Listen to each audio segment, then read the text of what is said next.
Hello, how are we doing, Blue Fleet?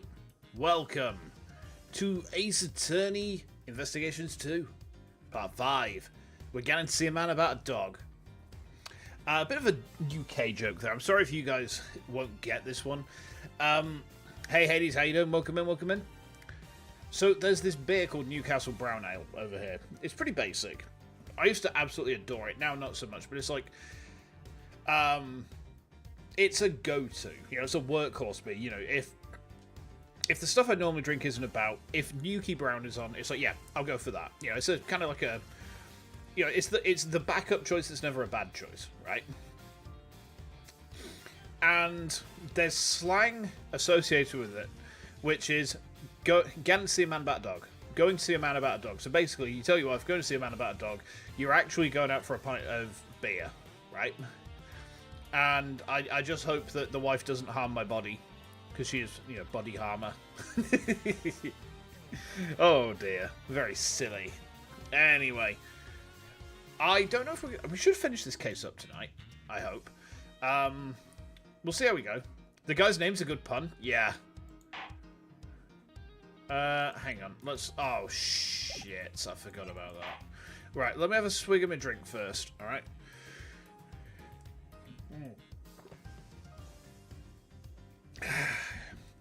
There we go. Okay. Let's jump on in, shall we? So, where were we up to? Oh, that's right. I left it in this weird place because my voice started breaking last time. What the hell's he doing out here? God, he's one creepy dude. Alright, let's speak to him then. Ah, Mr. Attorney, son, how are you today, if you don't mind me asking? Today? We just talked to you early, Mr. Sawyer. Oh, heavens, I do apologize. Ever since I came to call this place home, I've been working on my interpersonal skills, you see. In order to be as annoying as possible... What's that? Hold on a minute. Spilled some of my drink. But I spilled it in a very compromising location. Whoops.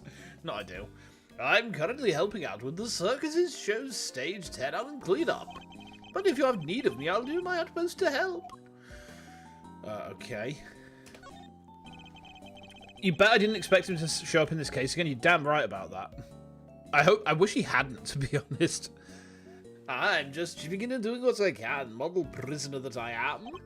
Yes, my stay in this prison has seen me reborn. The Frank Sawyer you see before you was a changed man. A changed man who now targets the recently deceased. No, you misunderstand. That was just a moment of madness. A moment of madness? Oh, you're a disgrace to all thieves everywhere. You're right, of course, I can't deny it. I still have a long way to go. As a thief? Anyway, as you can see, I have a shiny new bracelet now. So it's straight and narrow for me. Like I say, I'm a model prisoner. Not that a real model prisoner would need to keep telling me that. Okay. I'm doing everything I can to prepare for my eventual return to society. Yeah, you even skipped the show to focus on your training, didn't you? That's right. Only 2 inmates were absent, Source and Canis. Why don't you tell us about Mr. Canis sooner?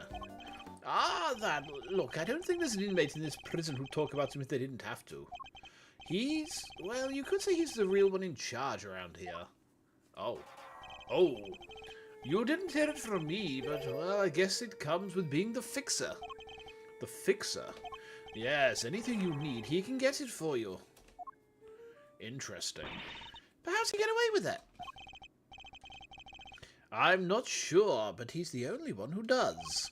I heard he has a secret way of getting things into the facility. I imagine being the fixer affords Canis certain privileges. Not that I concern myself with such things anymore, of course. I'm far more interested in perfecting my mud pack application technique. And what are these mud packs exactly? They're a special type of mud treatment, rich with minerals. It works wonders on their coats. I've been practicing on the animals here in the prison. I hope to treat them all eventually. You creepy motherfucker. Speaking of mud, that reminds me of a certain piece of evidence. Maybe I should try presenting it to him. Alright. A certain piece of evidence with mud on it.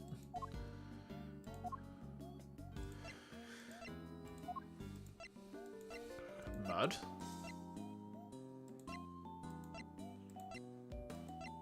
Thinking of mud, he says. Stained with blood and mud. Okay. That's the rubber glove I dropped. Would you care to explain why it's so dirty? Oh, of course, that's mud from one of the pet treatments I've been practicing. I was giving one of the animals a mud pack right when the incident happened. I see. Around what time would this have been? Oh, let's see. The show had already started, so around 9 AM perhaps? The thing is, the more mud I applied, the more in the zone I got, and the darker the animal's fur became. There's no trance quite like the trance one incident when one slathers an animal with thick black mud. I think the stress of prison might be getting to him. Okay. Hey, Zach, how we doing? Oh, excuse me. I'm pretty tired today. I'm pretty tired. Work was exhausting. We had 7 people off today. It was insane. 7 people. That's like almost half the team. Real talk, I feel half dead. Yeah. Yeah, it's been pretty nuts, if I'm honest. But, well, hope you're doing alright, though. Sucks being that many people don't. Yeah, it really did. Like, after the stream, I'm kind of like, do I, like, watch some anime or do I just go to bed? Excuse me. Of course, it's all thanks to the Wardens. We have access to such wonderful distractions. I'm eternally grateful. Truly, I am. Okay. Well, okay, fair enough. So we've got what we can from this weirdo. This must be the stage for the show. Do you think people would be interested in a great thieving show? I'm sure the police would be very eager to attend. True. Don't make me speak. Oh, I've already spoken to Regina. Okay. A wicker basket, or rather, a cart given the wheels. Oh, smells like animals. Hope they weren't sick. I don't think they were. I think, like, some of them were on annual leave. Oh my god, excuse me. I was going to swig some more of this energy drink. A couple were sick. Some were on annual leave. Some were doing, like, other stuff. I can't really talk about the other stuff because it's, like, you know, personal and private to them. And also it dogs me. No, they were, like, doing other stuff, but we were just down by half a team, which, you know, was complete dildos. Right, here we go.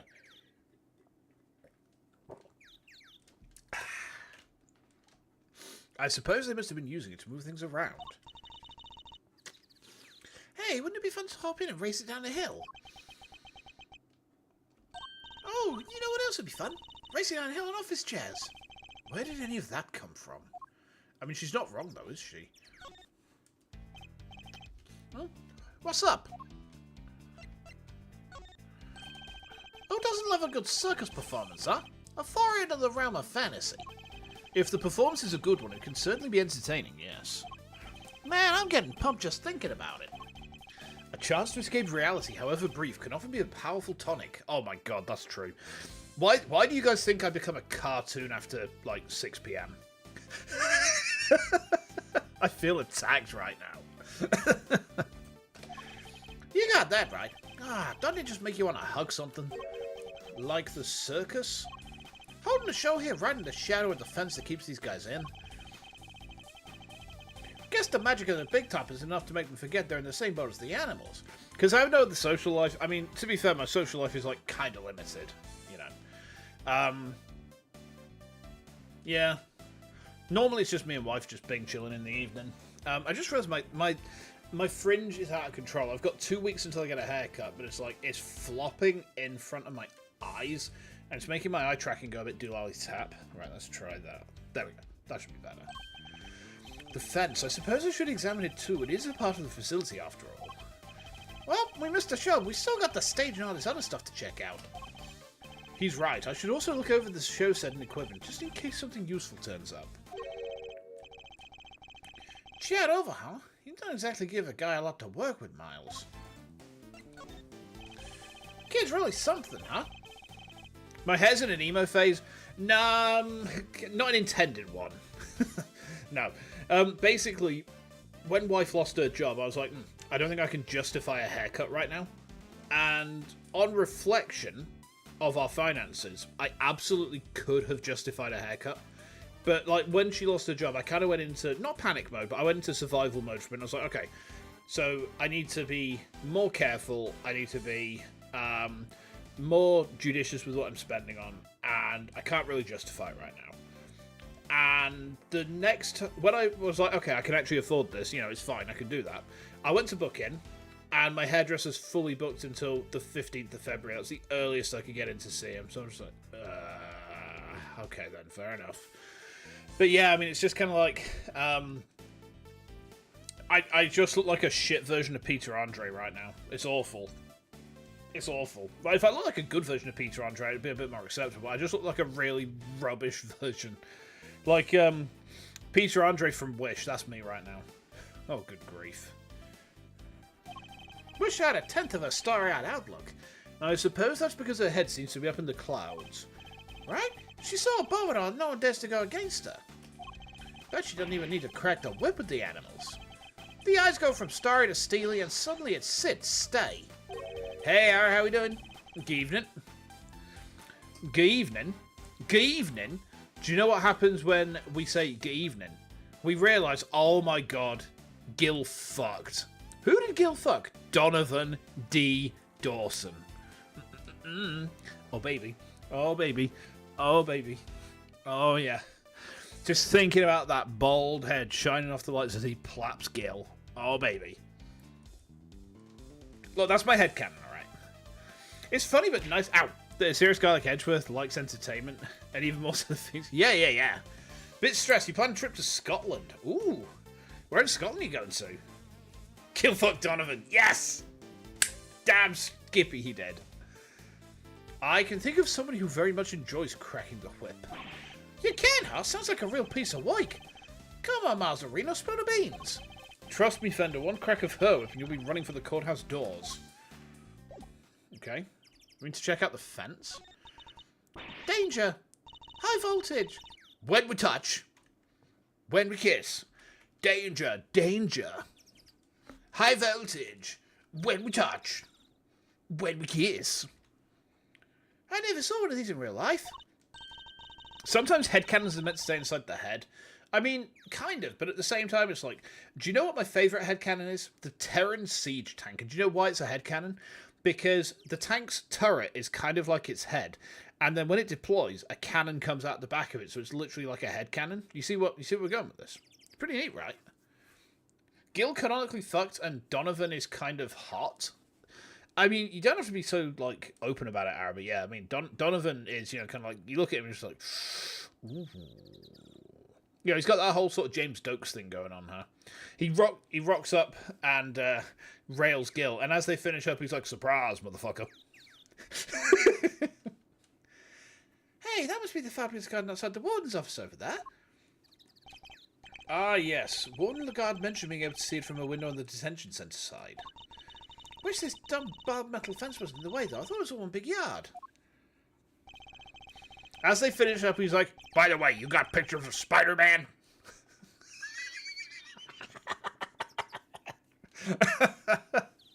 I shouldn't laugh too hard. It makes my sides hurt today. Oh, dear. Given how protective the warden seemed of a little bit of earth, I imagine it's to keep riffraff like us out. Hmm? There you are! What the fuck is this?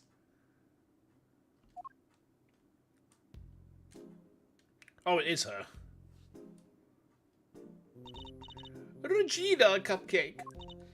Oh, one Lagarde.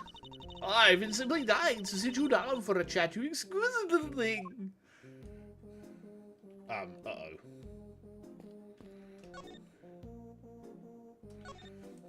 Do you mind if I ask a little about the prison? Oh, not at all. This place is my pride and joy, my home. Sure, it was a prison when I first arrived, and it was an awful, utter disgrace. Awful? I suppose you mean the prisoners were unruly. I most certainly do not. They're angels, every one of them. They always have been. No, it was the ambiance that was awful.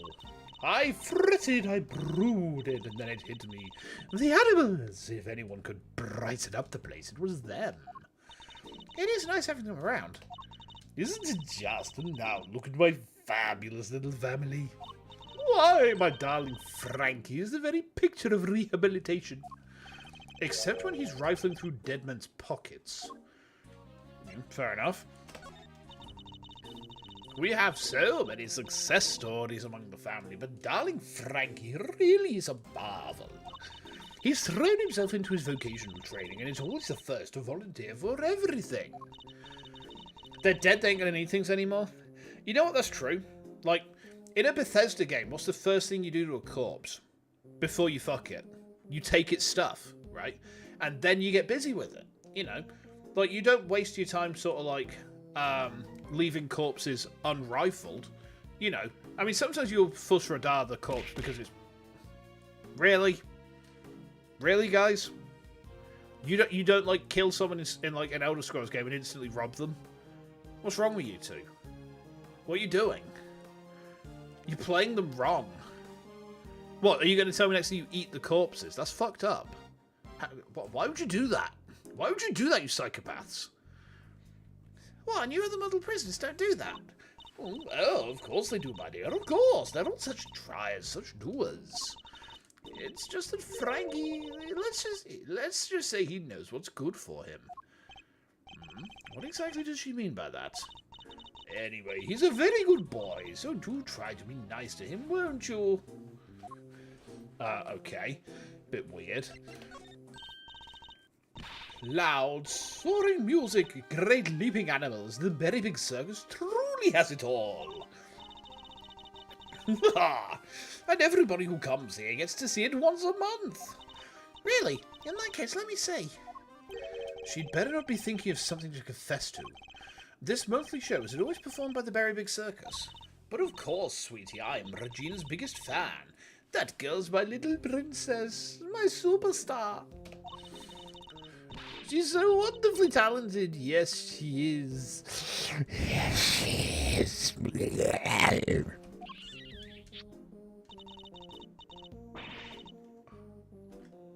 Huh? Huh? What was that? Huh?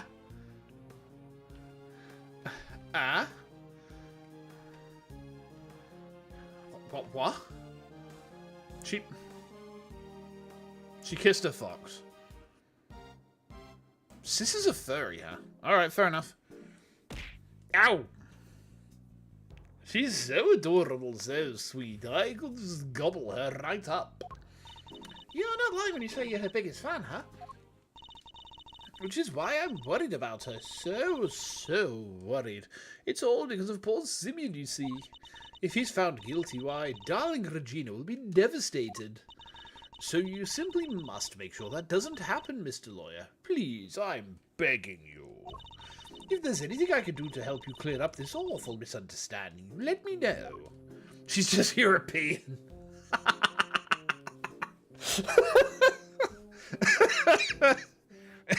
Europeans in the Twitch chat, please confirm.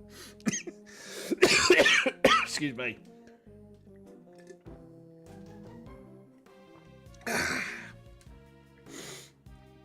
Oh dear.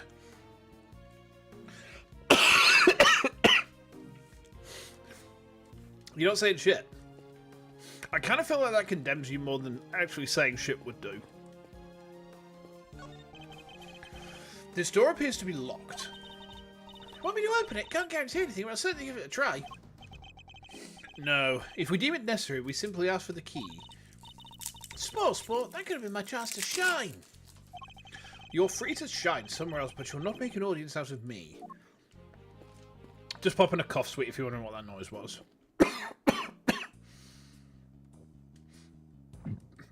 There we go. Yeah, sorry, Zach. You made me laugh so hard that I almost like choked a little bit. Why is there a fish skeleton there?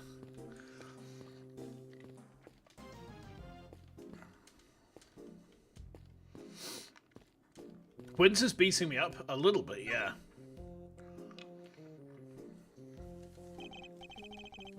A simple, sturdily built well. I wonder if it was the work of the prisoners. Somebody's left a bunch of tools lying around. There's a long piece of rope and a pretty heavy-looking weight. Let's see, it weighs 30 pounds. Oh, and there's some pulleys too. Okay, can you stop touching everything in sight? Oh, come on, it's not like I was going to take anything. What exactly were they being used for, I wonder? Regina, darling, you put on the most splendid show for us yet again. The stage, the stars, and you in particular, my princess, it was simply divine.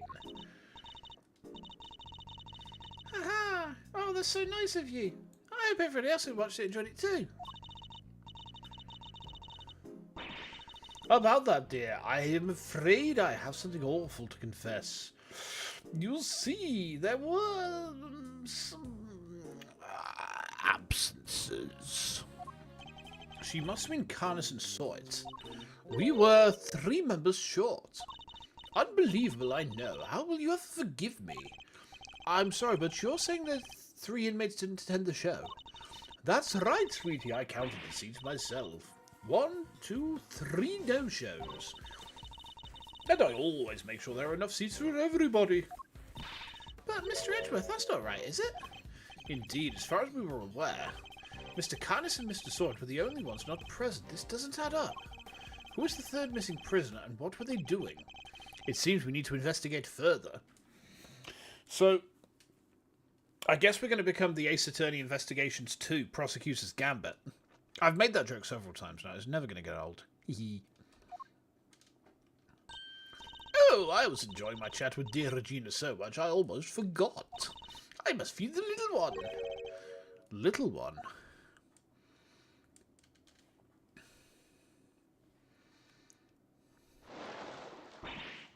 Yikes! Alligator! You're looking as adorable as ever, Allie, my sweet. Oh, she's so pretty. What a cute name. Yes, Allie the alligator. Isn't she a darling? Croctimus Prime. So what you're telling me is this reptile is going to go... And now suddenly it's a robot. And then... And now it's a crocodile. Now it's a robot.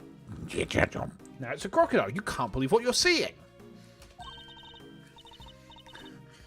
She's my favourite, aren't you? I'm so jealous. Can I pet her? What's this?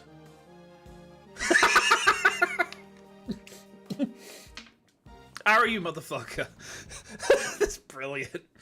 Aris just sent me on Discord a picture of Croctimus Prime. And I gotta say, that's excellent. That is excellent. By the way, side note, have you guys seen the life-size Gardevoir plushie that Pokemon Center Japan are doing? Like, I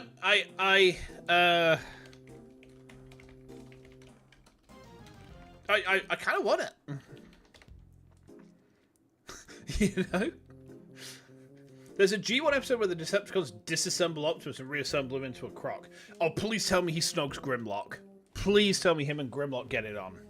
That's such an amazing Yowie opportunity. Not just Yowie, either, like reptilian Yowie at that. Scales.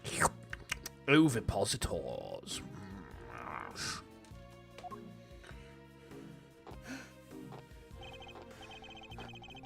Boy, howdy. These two are made for one another. They look like they'll be busy for a while. Maybe we should go back to the prison check cells. Yes, let's. Perhaps we can find a clue there as to who our 3rd missing prisoner might be. Okay. They're just going to have a little bouncer. Okay. Sir, Mr. Edgeworth, sir. Finally caught up with you.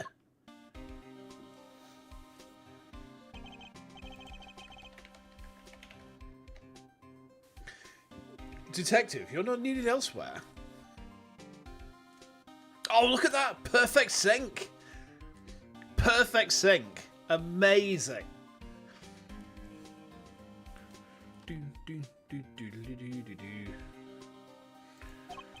No, the judge and the kid aren't here yet. Oh, and I got your message. So you searched the victim's cell. Did you manage to turn anything up?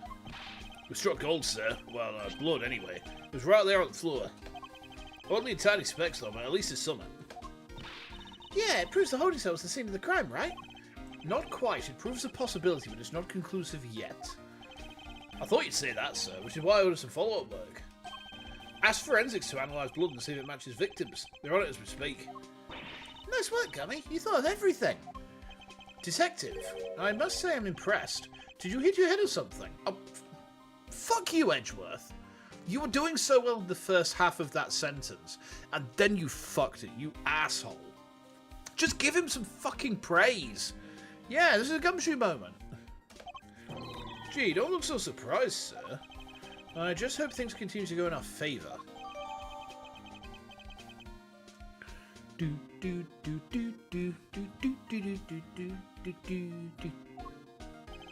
Alrighty, so this proved the murder happened in the detention centre. And for our next trick, we'll find out how that dog got over there. Don't worry, you can leave that one to me. Until the kid and his chaperone get here, we got the old prison to ourselves. Which is why I brought my secret weapons along.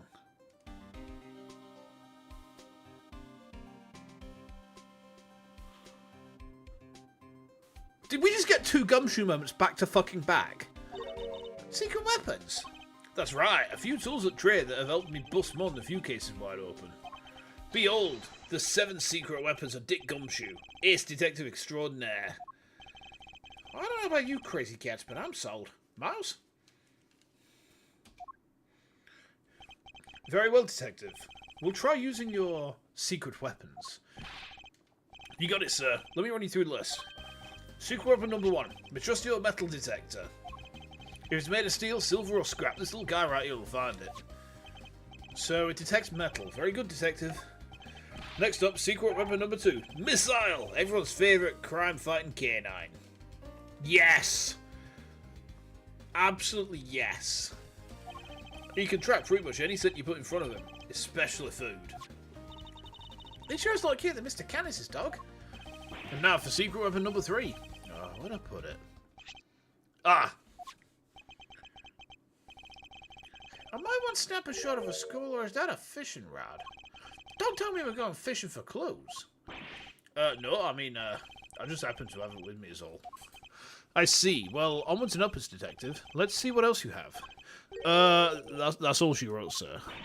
Gummy, you 4 secret weapons short of your so-called 7. One of them was a fishing rod. Sorry, but that's all for today, okay? I'll show you the rest next time. Why do you think I call them secret? I can't just go sharing everything at once. That's crazy. In that case, then I suppose the 3 you've deigned to reveal to us will have to do for now. Alright. Which one do you want to try, sir? You got it, sir. Hey, missile! Here, boy! Oh, you really came! So, what are we tracking? We're trying to find out how Mr. Canis's dog got to the holding cells in the first place. I suspect the same route was used to bring Knight's body back to the prison. So we're going to pooch a sniff at a body. Can you find that route for us?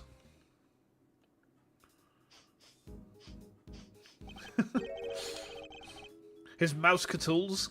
Yeah! Oh, excuse me. Does anyone else smell something sweet? All I smell is the odour of blood. It's faint, sir, but it's there. Almost like cake, maybe? Why would the body smell of cake? So, fun scientific fact for you. Bronco Knight had a dumpy. Okay, miss, I'll get a noseful. It's a fully enchanted netherite fishing pole. Holy shit. Yeah, it's got mending and it's got luck of the sea. Oh, baby. You love to see it. Here we go. Follow that dog. That's the way to Amarillo. He's headed for maximum security. Uh-oh, he's going in. Then we'll just have to follow after him. Oh? Gumshoe somehow got a look at the sea 10 fishing rod with no mod. Not as good as modded Terraria fishing rods. I've never played modded Terraria. I mean, that said, I kind of gave up on Terraria in 23.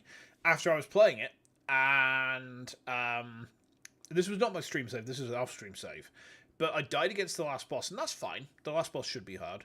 But the game decided it was going to delete some of my inventory. Like, we're not even talking, like, money. We're just talking, like, gear. And I was like, so I've just lost a whole ass bunch of gear. And it's going to be a huge ball ache to get this back. And it's like, well, you know what? Okay. I was just like, you know what? No, I ain't playing this no more. I was really annoyed. But I've never got past it, actually. Okay, there we go. Where's Canis? This is Canis' cell, though the man himself is absent, it seems. Is he meeting with someone in the visitor's room? Do you think Missile's onto something? Looks like maybe he is. Uh-oh. Is there something here? Let's get snooping, Mr. Edgeworth.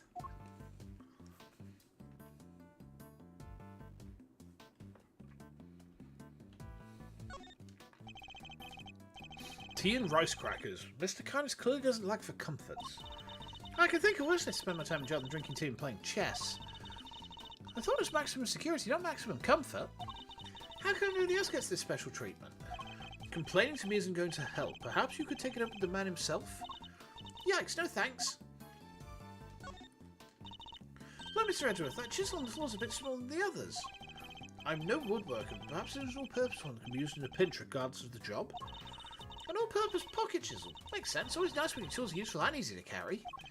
Is that your opinion as a thief? Nope. It's my opinion as a great thief. Keep the assassin content. You know what? It's probably a wise idea too, just in case he gets all murdery. I walked into that one.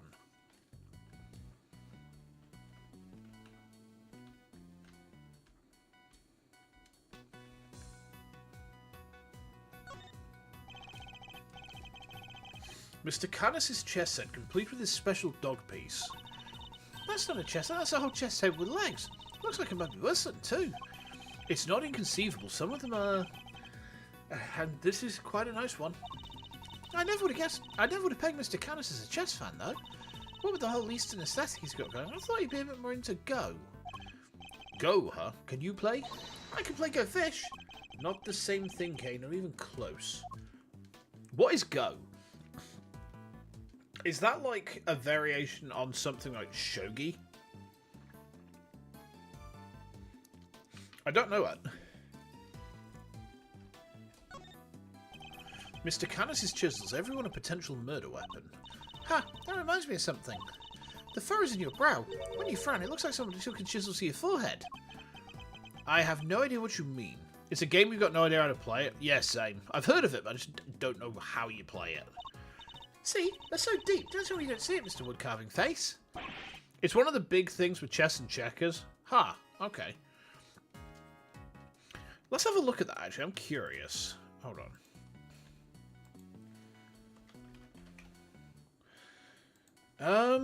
Oh. Huh, okay. I've seen it, but it looks very weird. So it's about capturing territory. Fair enough. Excuse me. Have you quite finished?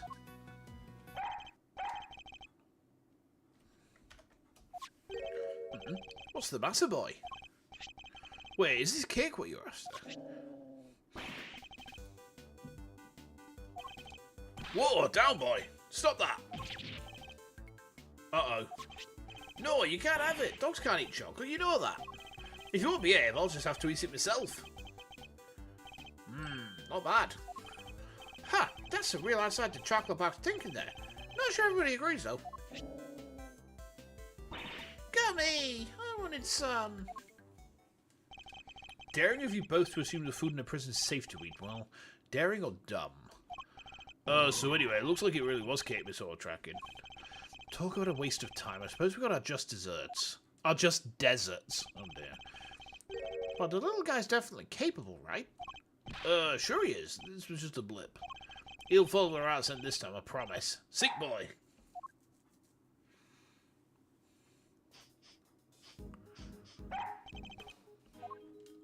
Okay, what's he found? Oh, I think he's on something.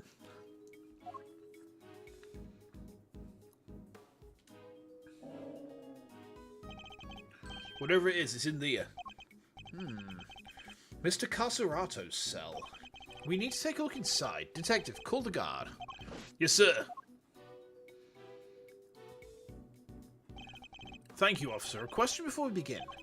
Is the prisoner, Mr. Carcerato, still in solitary? No, sir. He came back a little while ago. And he was here for the new roll call. Guess he must be on word duty someplace. I see. Now, if you would be so kind as to open his cell. Yes, sir.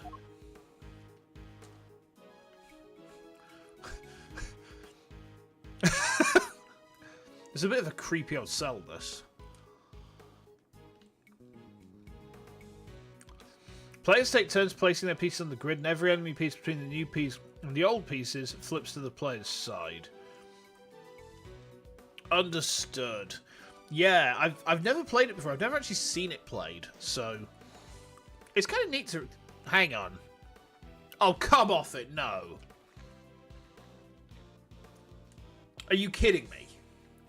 Are you fucking kidding me? No way! There's a poster of himself. And right next to it is... Oh, it looks like he never lost the habit of making weight for a fight. Once a boxer, always a boxer, I suppose. I see he has also quite the collection of supplements. Muscle protein, hustle protein, soul-crushing protein. Yeah, there's a lot of protein. Surely nobody trains like this for nothing? Oh. I thought that, I'd, like, rumbled this. I thought this was going to be like a Shawshank poster with a big hole behind it. This punching bag has said... Ah, what breed are we again, mister? Sure I'm a boxer. Ha! No way. No way indeed. Quickly, detective, move the sandbag aside. Yes, sir.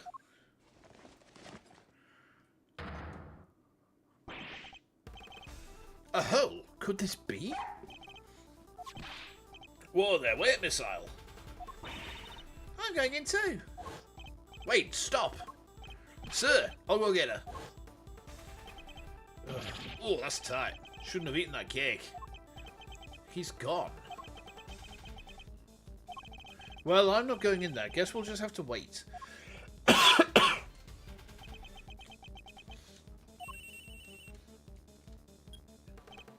Hello? Kay? Are you alright?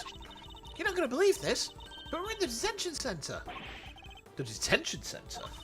That hole! It's a tunnel that leads right into Mr. Knight's cell. What? Don't go anywhere. I'm on my way.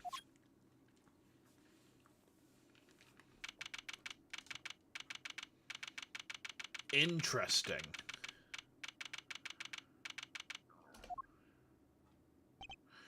Okay. Hey, Mr. Edgeworth. Guess you can say we made a breakthrough. Quite. At least they came out unscathed, I think. Sir, the floorboards underneath the bed were torn up. Oh. So that's how they did it. There's no doubt about it. This must be the route we've been looking for. The corridor connecting the detention centre to the prison is locked down by heavy security doors. But with the help of this tunnel, it can be circumvented. It was a sweet scent that started this whole search. Could it be that the scent was in fact coming from Knight's body after all? Okay.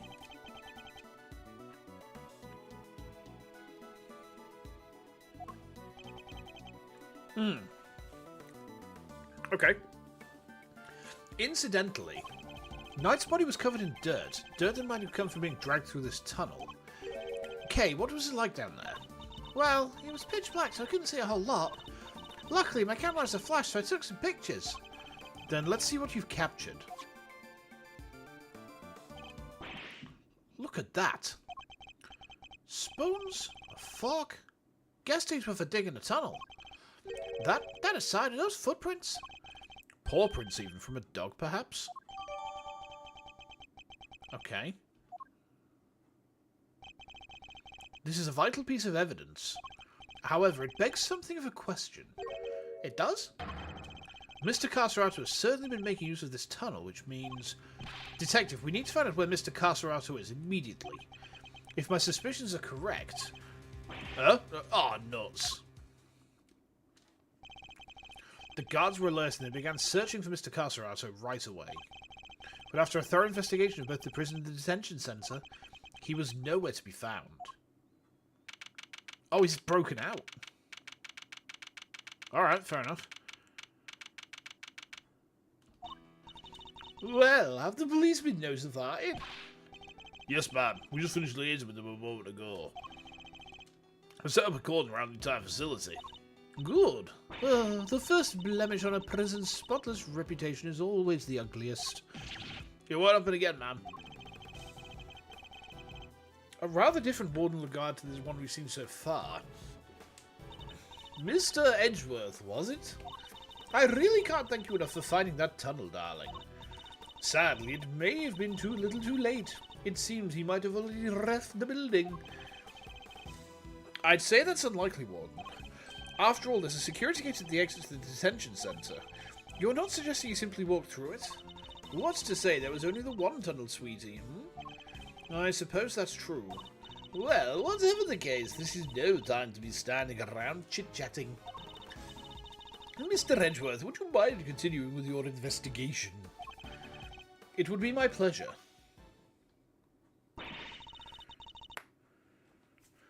And you three can get back to your posts. Yes, ma'am.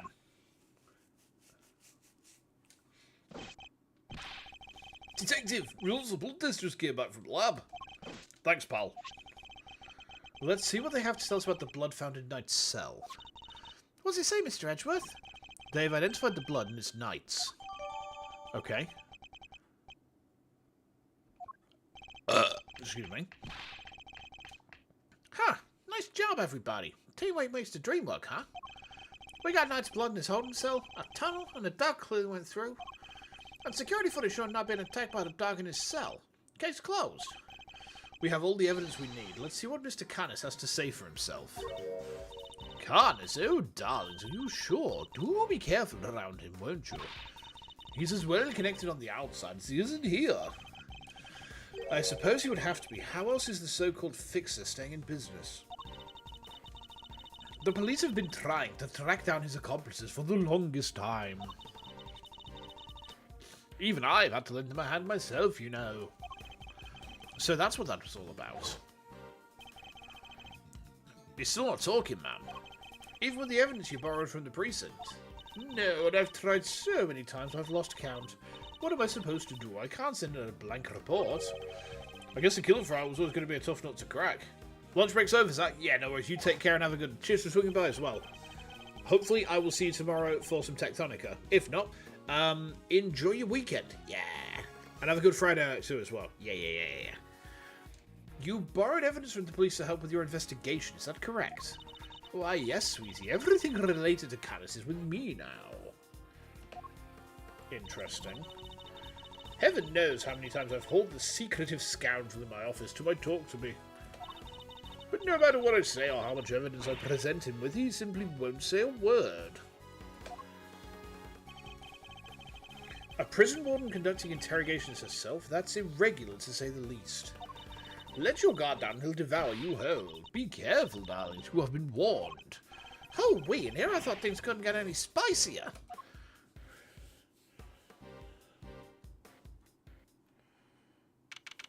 Okay. Uh-oh. Judge Gavelle, I didn't expect to find you here. They're here, yes. We have been conducting inquiries, which, given that we are in charge of the investigation, is hardly strange. What is strange is that you are still here, Mr. Edgeworth. I gave you a warning, did I not? I told you that your badge was at risk should our paths cross again, and yet, here you are. I'm sorry that you thought I might be so easily discouraged, Your Honour. But I am not about to let the truth slip from my grasp, no matter what you or the committee might say. I am here to present a certain sum with evidence that you yourself should have uncovered. You have more business with me, I take it, Mr. Edgeworth? I do. I promised I would be back to prove that you were the killer, and here I am. This should be amusing. Very well. Whenever you are ready. Objection! Not so fast. We have some truths of our own to share. First-rate deductions, in fact. Indeed, we are now more certain than ever that Simeon Saint was the murderer, and that only he could have moved Mr. Knight from his holding cell to the prison proper. We shall prove this to you beyond a shadow of a doubt. But first, a question. Are you quite determined to continue on this course, Mr. Edgeworth? Should you fail to rebut our deductions, there will be no going back. Your very career hangs in the balance. What? You mean you'll take his badge if you don't like how this goes? That's intimidation. Not at all. If anything, I am showing him mercy. This is not Mr. Edgeworth's case, it never was, and I am under no obligation to hear him out. If he is prepared to accept the potential ramifications of his actions, I will allow him one last chance. Well, are you truly willing to take the risk, to put your beloved badge on the line? Mr. Edgeworth! Sir!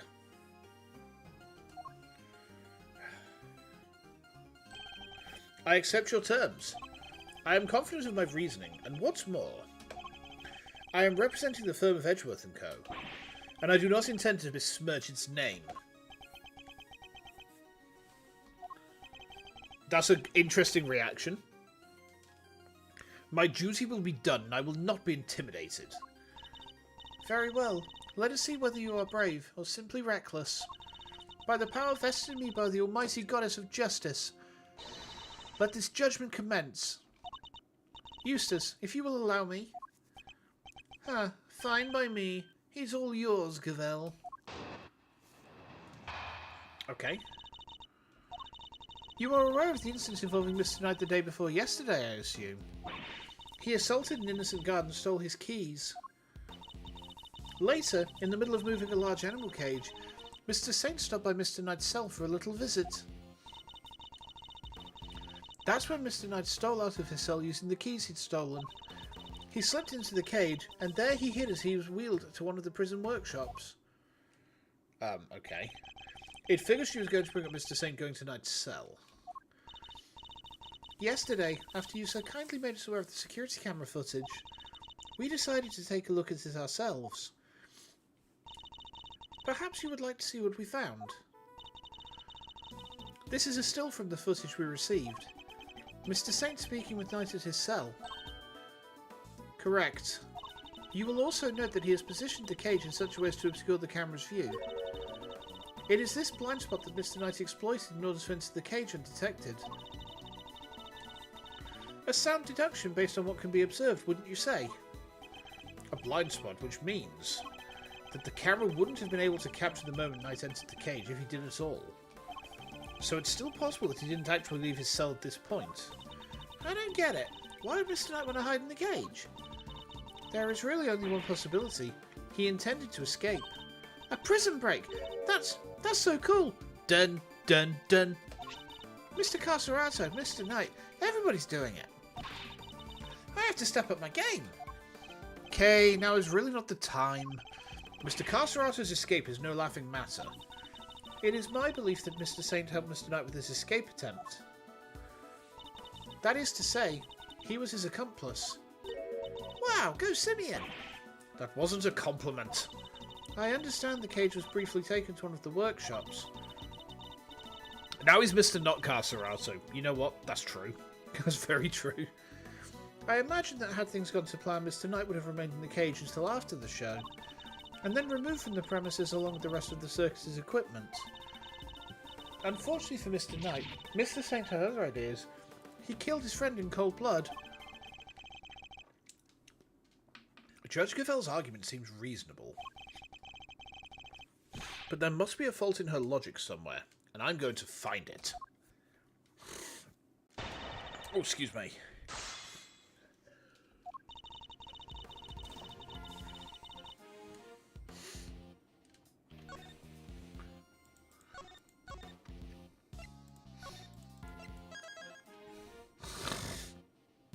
Oh, I think I'll have a lump sip after I'm finished streaming. Oh dear. Okay. Let's press on everything. You're in school right now? Ah. Unfortunate. Well, I hope you're learning things. Learn all of the things. Gain knowledge. Absorb knowledge. Become Megamind. Shoot lasers from your brain at people. That's the way to go. You learn nothing. You should learn things. Learning things is cool. Yeah. Okay. Let's press. Hold it! Hold it! Your Honor, about this incident. You have heard about it, of course. Surely any attorney worth his salt would have sources. Unless school sucks, which is understandable. Nope. Then you are wasting both our time. Shall we continue? Oh, I see. Okay. Hold it! Do you have any proof that Knight stole the keys? I can think of no other reason for him to carry out such a brutal attack. Once the guard he assaulted regains consciousness, I am sure he will confirm our suspicions. I wouldn't be so sure. Perhaps I should press her further on her reasoning. Alright. Sorry, but I believe there is a flaw in your reasoning. If Knight had the keys, there was nothing to stop him from leaving whenever he wanted. Why wait for Mr. Saint? There was no need, surely. He chose the option he deemed most likely to succeed. He stole the keys and hid them somewhere, then waited for an opportune moment to present itself. He hid the keys. I'm afraid you might have made an uncharacteristic oversight, Your Honor. But Knight wasn't hiding any keys. That has been proven already. And this is the piece of evidence that proves Knight didn't have the keys.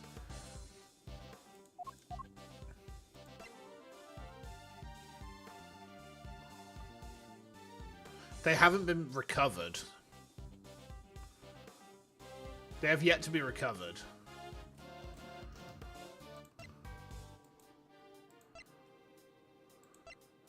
I think that's right, anyway.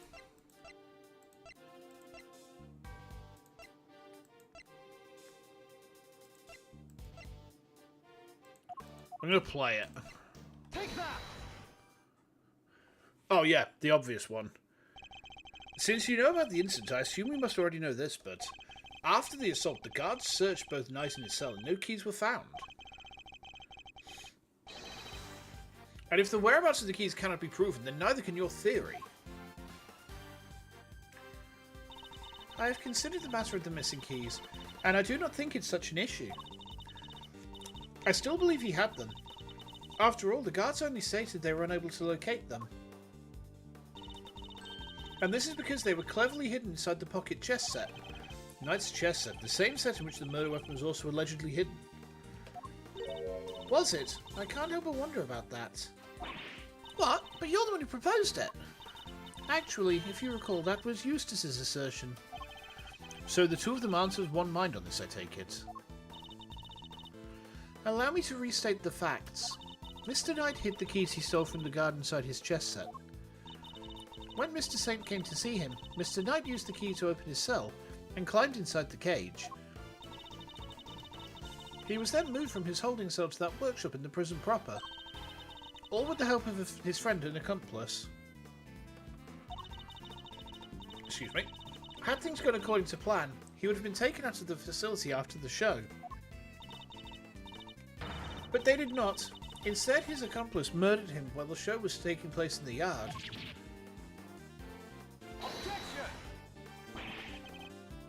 But Mr. Saint was a part of that performance. How would have he even had time to commit the murder? How indeed? Allow me to explain. As you know, many stage performances follow a set narrative. Yesterday's show was one such example. She's done her homework, I see. The suspect played the role of the antagonist opposite the elephantine heroine of the show. In the last part of the performance, the heroine's love prevails and the villain is defeated. You know what? Her theme is really Castlevania core. Don't you think? I've got this sudden urge to, like, whip at my wall and get a roast dinner. Yummy. This victory is depicted in a very unique manner, whereby the villain is sent flying from the stage by the heroine. He's sent flying by the elephant. Isn't that dangerous? Having been ejected from the stage in this manner, the villain no longer appears in the performance. In other words, the suspect did not appear on stage for a period of approximately 15 minutes. And you're saying the crime took place during that time? Yes, I'm afraid so. After all, it's more than sufficient window, wouldn't you say? Committing the crime and returning to the station in that short 15-minute window is only possible, assuming that the murder took place in the prison proper. But in fact, Your Honour, the real scene of the crime was Knight's cell. Donk! I seem to remember telling you that I would not accept that part of the security footage into evidence. Objection! And you won't have to. I have proof of a different kind. Very well. Would you be so good as to present it? I'll be so good as to save scum.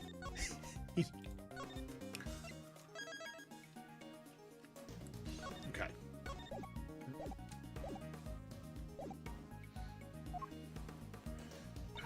What proof do you have that the murder took place in the victim's holding cell?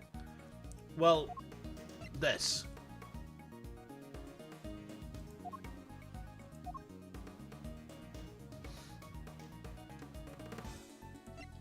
Take that! This appears to be a photograph of the floor. Almighty Goddess of Justice, grant me patience. That floor you're so dismissive of, Your Honour, has traces of a knight's blood on it. Traces, you say? Is this evidence reliable? After all, I don't believe you have access to the necessary forensic operatives. Objection! Ha! I have my resources. A certain blunt instrument, you might say, but a reliable one. Poor Gumshoe. The detective. How very unfortunate for him. Perhaps before you decided to circumvent the law, you might have considered that the committee's influence extends to the police. Ha ha ha. Oh no! No, Gummy's badge is on the line too! Forgive me, Detective. I didn't mean to put you at risk as well. I will answer the fact that Mr. Knight's blood was found into the holding cell in evidence. However... Objection! Bad luck, idiots. You're really on the edge now, Mr. Worthless. Mr. Winner, I'd forgotten you were there. It was nice while it lasted. I just butted in to tell you that your entire argument is one big inconsistency. You showed us camera footage of a dog killing Mr. Knight in his cell. Are you saying the mutt also wiped the blood up before it left the scene? Uh-oh. What other tricks can it do? Huh? A blood-wiping dog? You're a joke. You'd have wiped that blood up, wouldn't you, boy? Yes, Helmut. Yes, you would. What? That was one of the tricks I taught him before our work together was so rudely cut short. He's a very tidy boy, you know. Never misses a drop. Candace giving a hand to Edgeworth. I can tell you why he's doing that. Because he doesn't respect Winner. He doesn't have any respect for Winner. But Edgeworth is the guy that beat him. So he might hate Edgeworth, but he respects him. You know, he respects an opponent who has skill. Right, that's the sort of man this guy is. Prisoner B055. You know, he's in the prison for doing crime. He's the boss of crime. He's the CEO of crime. It wouldn't do to leave any evidence after all. Saved by an assassin of all people. Candace is bored of prison at this point, so he might as well have some fun. He invented crime. He's the inventor of crime. Jeez Louise, you could have just taught the little guy to shake hands. Oh, he does that marvellously too. Although the way I taught him to do it is somewhat unorthodox. First, he bites down hard on the victim's hand. Then... No, I'm not listening. Donk. I see. Very well then, Mr. Edgeworth. It seems you may have gathered some evidence worth considering. Your understanding is much... Objection! Wait, I'm not done yet. I just thought of something else. Overruled. He does a spinning crocodile maneuver. Oh my god, what, he just does a death roll. He grabs the hand, he just does a death roll. Amazing. Like, death rolls are fucking scary. Like, a death roll is not designed to, like, weaken something so the crocodile can go in for the kill. The death roll is literally designed to kill it. Like, I'm pretty sure it's designed to break bones and, like, snap spines and shit like that. It's horrific. I mean, crocodiles, like, are pretty horrific animals to begin with. They're very cool, but, like, they scary ass. They very scary ass. Oh, boy, somebody's taking no prisoners. Eustace, would you be so kind as to allow me? All yours, Gavel. Well, do you accept the truth now? The crime took place in Knight's holding cell, and the assassin's dog was the killer. My position is the same as it was yesterday. Until you can explain how the dog moved between the prison and the detention centre, I cannot accept your theory into evidence. We can do that easy. I thought you might say that, which is why I'd like to show you something else. This piece of evidence shows how the dog could freely travel between the prison and the detention centre. Take that. Straightforward. This is... It's a secret passageway. It runs beneath the prison. What? You know what else is really scary about crocodiles? Let's get a cough sweet out again. A crocodile has the most efficient digestive system in all the animal kingdom. To the point where, like, if it eats something, then it's not spitting out bones, it's not shitting out hair, right? It is digesting every last atom of that poor motherfucker. That's next level scary. You know? I'm just glad that I've got these little poisonous spikies. Nothing's going to eat me. No. You try it and I'll zap you. Yeah. Yeah. Yeah. Just like that. Yeah. The secret passageway? It was dug by one Mr. Rocco Carcerato, escapee. You find them fascinating more than scary? Oh, they're definitely that. They are definitely that. But, like, they are also scary. Like, damn, nature, you scary. I mean, well, nature was scary, but now nature's dead. R.I.P. nature. F in the chat, please, guys. It leads from his prison cell to a certain holding cell in the detention centre. Yes, the very one where the victim was being held. Well, this is certainly a surprise. To think it was beneath our feet this entire time. I mean, if it's all the same with you, Judge Gavel, I could be beneath your feet if you want. Please, ma'am, mummy. Anyway, you got to go for the night, Aaron. No worries. You take care and enjoy your planning for Scotland as well. Ow. Mr. Canis, you knew of this tunnel, didn't you? Because it's the same tunnel that was used to carry out the murder. Oh.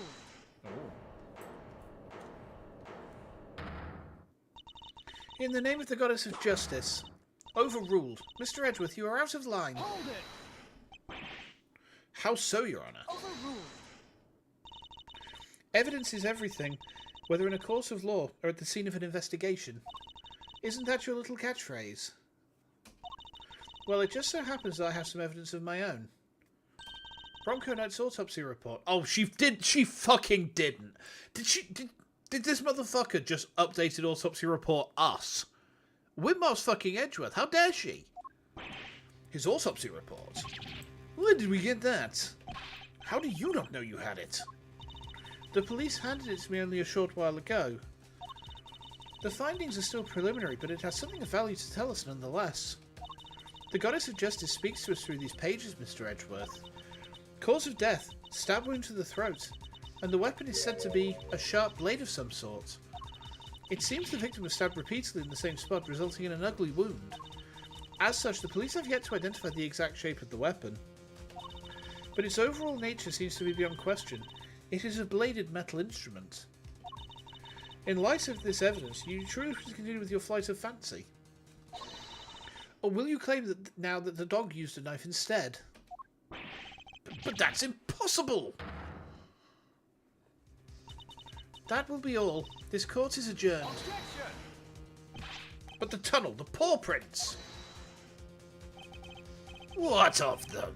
Helmut is something of a wanderer. Perhaps he just happened across the tunnel one day. Although I couldn't say for certain, I myself cannot wander quite so freely. That would be quite a coincidence, but I can't prove it's not the case either. She sure knows how to keep a secret. I kind of wish she kicked us in the teeth a little earlier with that. I mean, I just wish she kicked me in the teeth at all, to be honest. She was basing me, waiting for the perfect moment to crush me with the autopsy reports. And I fell for it, hook, line, and sinker. You are lead attorney for the defense, correct, Mr. Fender? This is the interim autopsy report in question. I do apologize for the delay. Yeah, no sweat. Thanks for hooking us up. Okay. Death was instantaneous. Jesus. Yep, this all checks out. Yep. Mr. Fender. A handshake is not necessary when receiving official court documents, you know. So please feel free to let go of my hand. It's not a holy relic after all. Well, I was just trying to be friendly, Your Honor. Had you lingered a moment longer, the goddess of justice would have spoken to you through my gavel. Bonk. Okay, I got it. Nice work, Gavel. Just like we planned it. I did only as you instructed, Eustace, but thank you. This report came from the police. I have no choice but to accept its legitimacy. But if the dog didn't kill Knight, then that takes Canis out of the running. The goddess of justice speaks to me, Mr. Edgeworth, and she is merciful. She tells me that you might yet keep your badge if you will finally abandon this fruitless quest. What's our move, sir? I think she really means it this time. What do you think, Detective? My answer remains the same, Judge Gavel. I will see my duty done, and I will not be intimidated. Even with how things stand, you still refuse to concede. This may very well be your last chance. Your badge hangs by a thread. Okay. Then let it fall if it must. I have something far more important to protect as an associate attorney. My client. The goddess of justice is no doubt saddened by your refusal to accept yet another offer of mercy. Ha! Atta boy, Miles. That's what I like to see. Looks like the defense and arrest is really starting to mean something to you. Credit to your old man, though. He's the one who said it first. My father? In fact, I could swear I saw Greg sparing you for just a second there. You said that you changed since your days of Arcama's shadow. I didn't believe you at first. I'm starting to. Thank you, Fender. Alright, kids. This is where the rubber really hits the road. Put your thinking caps on. It's make or break time. If it's true that Knight was off with a bladed weapon, does our whole case really fall apart? A bladed weapon, of course. There were 5 chisels in Canis' cell when we last looked. A former assassin certainly wouldn't struggle to commit murder with a tool like that.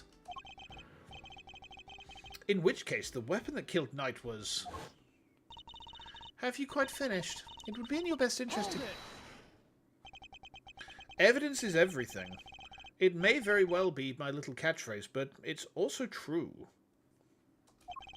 So the murder weapon was a sharp blade, then where is it? The guards didn't find it. Why can't you let this go? So what if they didn't find it? What are you driving at? Huh. What if I was to tell you that I now know what the real murder weapon was? And it was right under our noses the whole time. Indeed. It was one of Mr. Canis' chisels. What? Overruled. I would advise you to stop bombarding us with your irresponsible half-baked theories, Mr. Edgeworth. You have repeatedly insisted that Mr. Knight was killed in his cell by a dog. I simply go where the evidence takes me, both in the courtroom and at the scene of a crime. If the murder weapon was in fact a chisel, then yes, the murderer could not have been the dog. But that begs the question of what exactly it was we saw in the security footage. Oh yeah, the security footage. How do you explain that, Mr. Smarty Pants? An excellent question. The footage shows the dog jumping on somebody. I think. Save Scum Kaiosei arrives. He saves the game. I'm pretty sure it's just the dog jumping on someone. Can we review it? Can we review that footage? Hold on.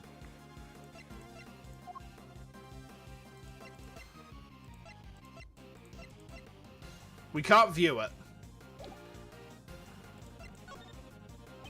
Mr. Canis' dog jumping up at Knight. The dog attacked Knight, but he didn't kill the man. He didn't. No, Knight was merely knocked out. The dog didn't drag a corpse through the tunnel. He dragged an alive but unconscious Knight. The real killer was the dog's master. Oh, I get it. By bringing Knight here, Mr. Canis could finish the job. And he could definitely use one of his chisels to do it. Correct. You, Bodhidharma Canis, you're the only one who could have done it. Objection! Hey, Mr. Edgeworth, you ever got this on your report card? Refuses to listen, must learn to respect others. Are you asking me or confessing to what's on yours? We already searched Mr. Canis' cell from top to bottom, right, Gavel? Yeah, but what did Canis say that his dog had been trained to do? Clean up all the blood? Yes, we even inspected his chisels, all 4 of them. There wasn't a single speck of blood. Hold it! 5 chisels? Why, thank you, Your Honor. You have just confirmed my theory. I have? What exactly do you mean?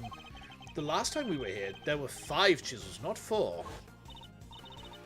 Oh yeah, I remember counting them. Definitely 5. And the one that's missing is the small one. The one we thought might be a pocket chisel. Mr. Canis, where did you hide that chisel? A pocket chisel? And what use might I have for such a thing? I am rarely allowed to leave my cell. In which case, he shouldn't have had the chance to dispose of the weapon.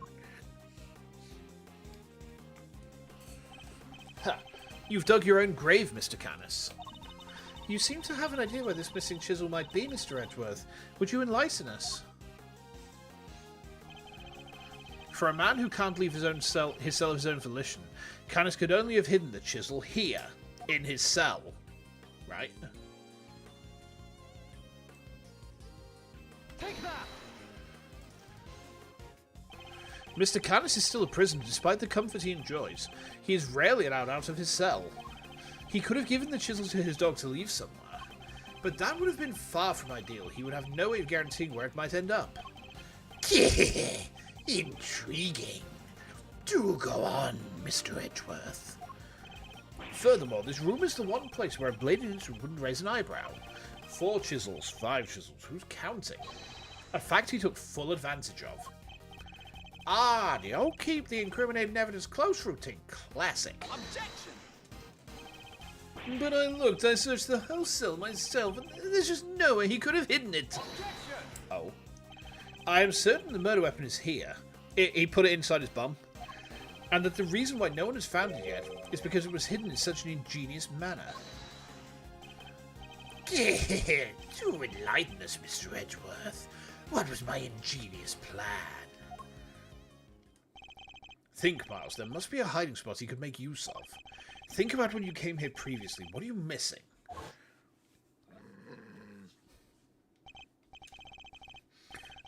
He's not showing us out permanently, right? Let's get out of here. Come on. It's the bell around the dog's neck.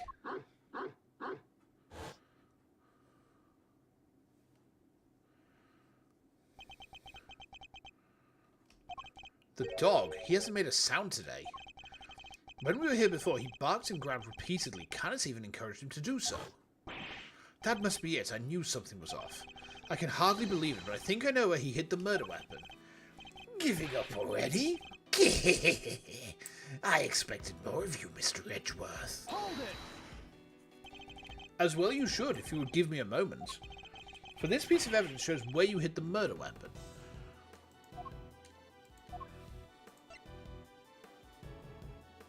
I think it's in the dog. Because the dog's not made a sound right. And you notice that there was a bell on the end of the chisel. So I think the dog is holding the chisel inside its mouth. Take that! Your dog, he seems unusually quiet today. Oh yeah, unlike last time when... Donk. Mr. Canis, if you would be so kind as to open Helmut's mouth. Oh, come now, he hasn't barked because he's a well-behaved boy. I had to order him to last time. Then order him again this instant. It's not like we're asking for the world, Mr. Canis, or do you have something to hide? If you insist. Come on, Helmut, open up. And there we have it. A chisel that small was easy enough for a dog... What? A chisel in the dog? Why is there a chisel in the dog? I thought he'd be strangely quiet. I guess his brain has finally caught up. Eustace, Why don't you be a good boy and call forensics? Tell them it's urgent. Oh, okay.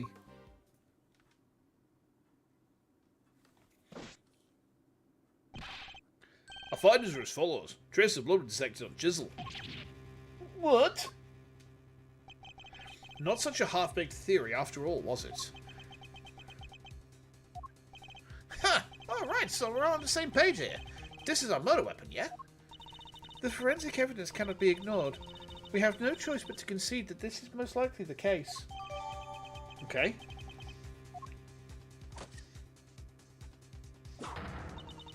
Mr. Canis, in light of the discovery of the murder weapon, the court demands that you explain yourself.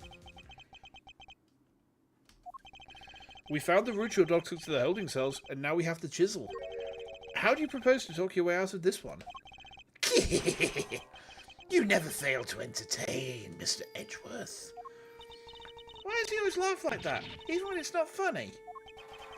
Poor Helmut. How could they suspect us? You leave me little choice. I shall simply have to share with you the truth. I did not kill anyone. I've grown tired of killing. Something's not right. Why is he so calm? Very well. The court will hear Mr. Canis's testimony. If you would be so kind. It's Horatio!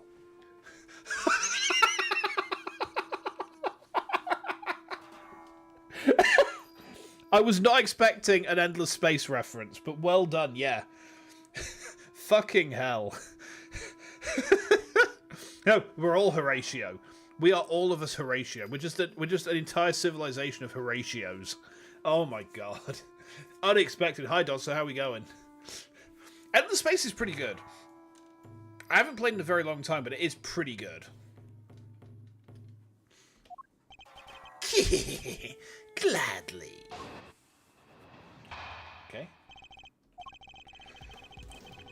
Perhaps you might begin by explaining what you believe my motive to have been. I never knew this knight. I had no contact with him. No connection whatsoever. You love Seth Sinch's Endless Space 2 vids, one of his best reviews. See, I actually don't enjoy Seth Sinch at all. I'm sorry. I know that's an unpopular opinion, but I don't find him funny in the slightest. Like, he kind of reminds me of an internet Ricky Gervais. And if Ricky Gervais is in something, I'll turn it off. I'm sorry. Given that this is the case, why would I possibly wish him dead? Ah, could it be you're suggesting it was my canine companion who had the motive instead? Helmut only bears his fangs when I tell him to. No, I can't stand Ricky Gervais. Ricky Gervais is the most unfunny bastard. Like, literally, he ruins... He touches stuff, but it just brings ruin. And it's just like, no. Like, people used to go on about, oh, The Office is so funny. It's just like... Really? Are you just saying that because it's a faux pas not to? Because I've watched The Office UK version, and it was just terrible. French Shinsu, no. No. He's just not funny. There's nothing funny about him. I'm sorry to say it, but, you know, he's just the most dreary bastard. I am not so bloodthirsty that I would kill a man I did not know. I mean, when he puts it that way. Huh. An assassin who only kills his acquaintances. Not the soundest business model, I agree. My work requires me to deal with strangers, of course, but murder for its own sake? That's not my style. So I need to prove a link between Knights and Canis. I should go over the evidence again and see what I can discover. Okay. You feel the same way I do for Seth, but for Sane Cook and Amy Schumer? I don't know who either of those two are. I have no idea who they are, I'm afraid, Dodso. So I can't comment on them. But Dane Cook, I don't know who that is. I've never heard of them before today. The sort of humor I enjoy is, like, insane absurdist humor. So, like, Bill Bailey, Ross Noble, that sort of thing. Like, I don't mind stand-up comedy if it's from people like Russell Howard. Like, Russell Howard's pretty funny. Bill Bailey is just... Bill Bailey, Ross Noble, insane absurdism. That's my bag.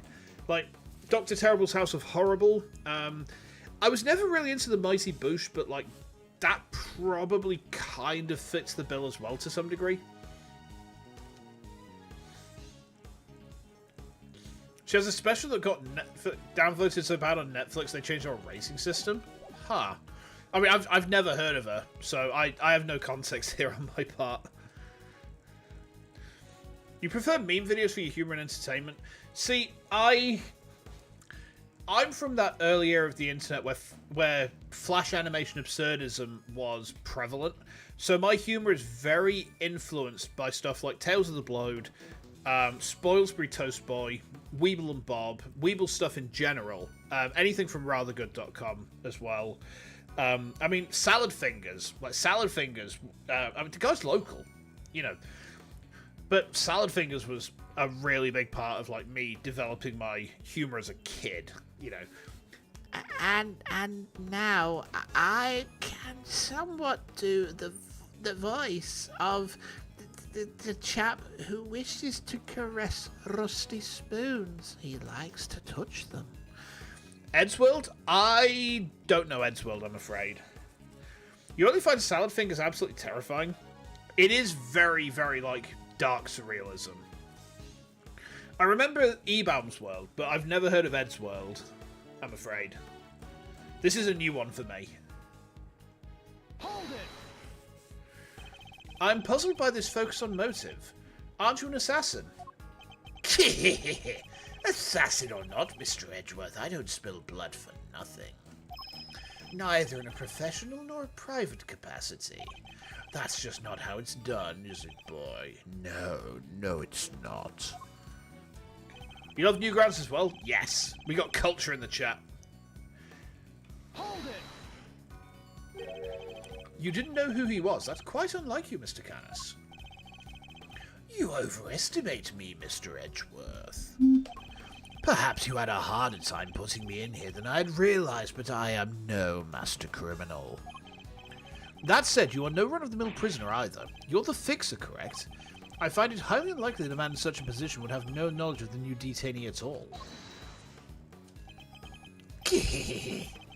Then you have a rather inflated idea of my position. Remember when cartoons were easy to make and upload on the internet instead of actual videos? Yeah. Like, you look at the early Flash animations like Tales of the Blood, and you can see how far things have come since then. Oh. That's another one that I used to really enjoy when I was a lot younger. I mean, there was two, actually. Ill Will Press with Foamy the Squirrel. And then also, I used to quite enjoy Strong Bad's emails. I didn't like Homestar Runner on the whole, but I liked the Strong Bad section. And it kind of got to the point where I can kind of do a passable Strong Bad impression if I really want to. So you first draw this, then more differentness. Close it off at the top real good for the head, and then, using consummate V's, give him teeth, spinities, and angry eyebrows. Yeah. I have my connections, yes, but I am not all-knowing. And I knew nothing of Mr. Knight. Fair enough. Hold it! Hold it! You're an assassin. Since when have you needed a motive? He's a strange man, isn't he, Helmet? Yes, he is. Oh, Red vs. Blue was excellent. Red vs. Blue was excellent. Like, I still reference it to this day. Specifically Caboose quotes. Like, you know, at some point, at one point, we picked up an item, and it was in this. It was in this, right? So not this game. But we were playing. I think it was the third Ace Attorney game where you've got the the sword that's meant to be like Thunderbolt, right? And it opens something, and my response to that was, "Oh, so it is a sword. It just happens to function as a key in very specific situations. Duh, it's a key all the time, and when you stick it in people, it unlocks their death." The other thing, like sometimes and my wife gets very concerned when I say this in public at all. You know, it's like, Keep me away from Tucker. I do not want to catch pregnancy. Is he a fool? A genius?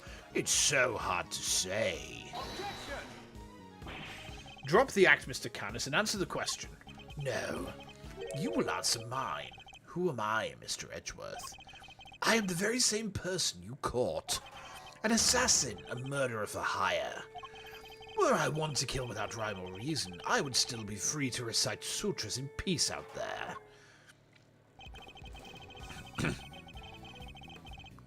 Hold it! You love Griff, Sarge, and Church so much? Yeah.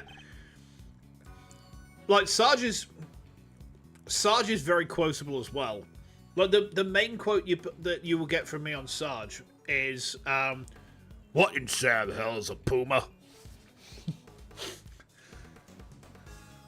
there we go. Of course not, but your dog was trained to kill. What is this man talking about, Helmet? Why would he say such an awful thing about you?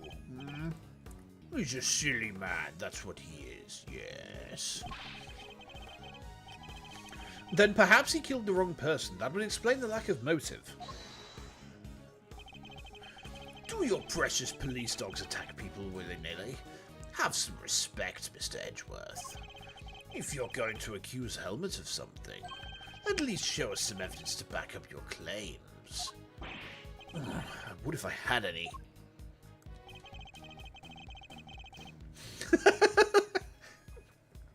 This is the best game since Griffball. Hold it! Then you must have done so, didn't you? You ordered Knight's death. Oh, Mr. Edgeworth, you'll have to try harder than that. Have you forgotten what I just said? I did not know Mr. Knight. I did not even know that name. If you are going to insist otherwise, then the least you can do is show us some sort of proof. He must show us some proof, mustn't he, Helmet? Yes, yes he must. Whether it was Canis or his dog that committed the killing, Knight wouldn't be dead if Canis himself hadn't wanted him to be. So my first order of business should be to prove that Canis and Knight knew each other. Perhaps you might begin by explaining what you believe my motive to have been.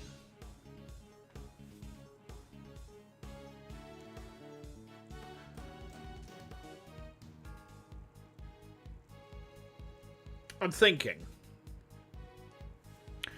what if he's been involved in some sort of plot to assassinate Dijun Wang, the president of Shengfa?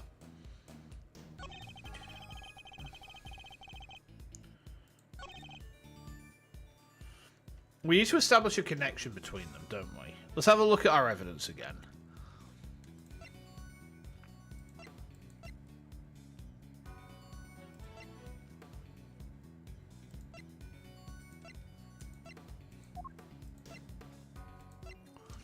We've got the... where is it? Where is it? We need the chess game, don't we? Yeah, chess diagram.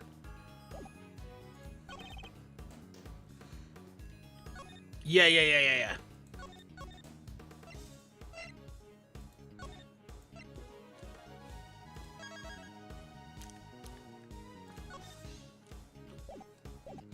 Okay, let's present.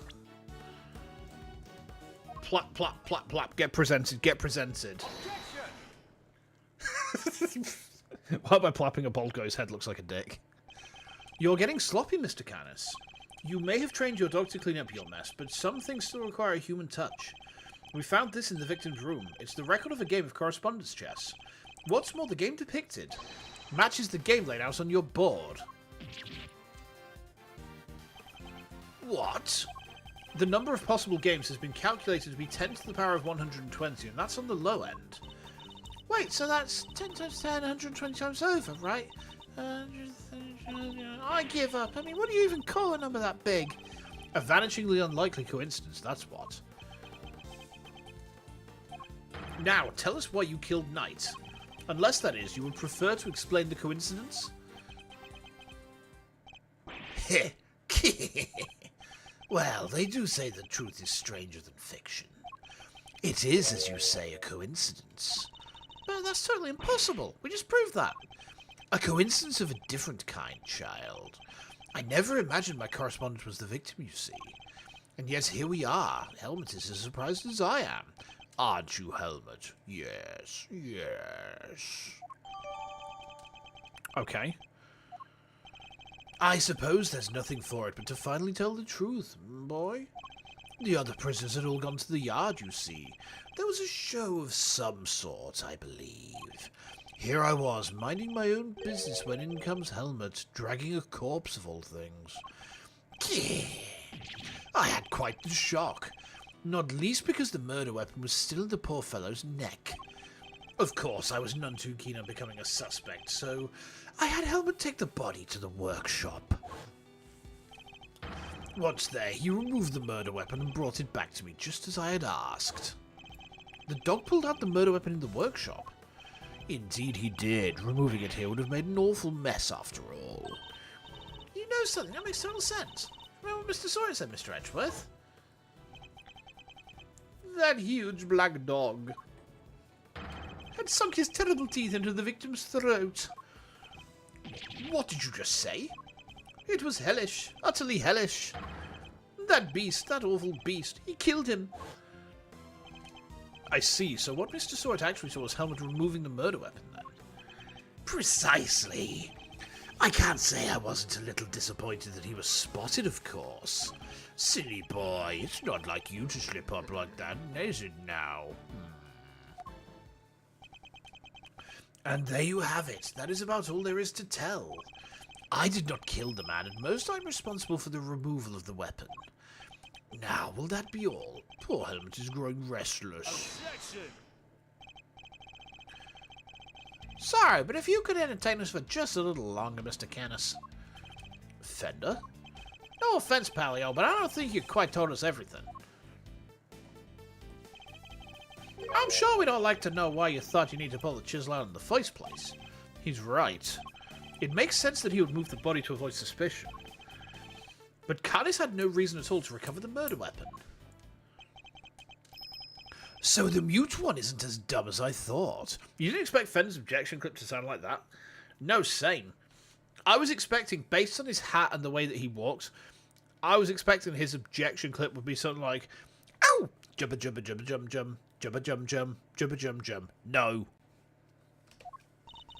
Please answer the question, Mr. Canis. It was because of the bell.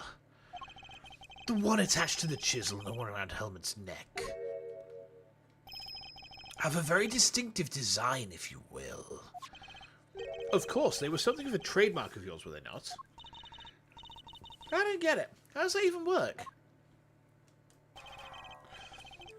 Bodhidharma Canis, the blind butcher. His appearance was always announced by the sound of bells. The last sound his victims would ever hear.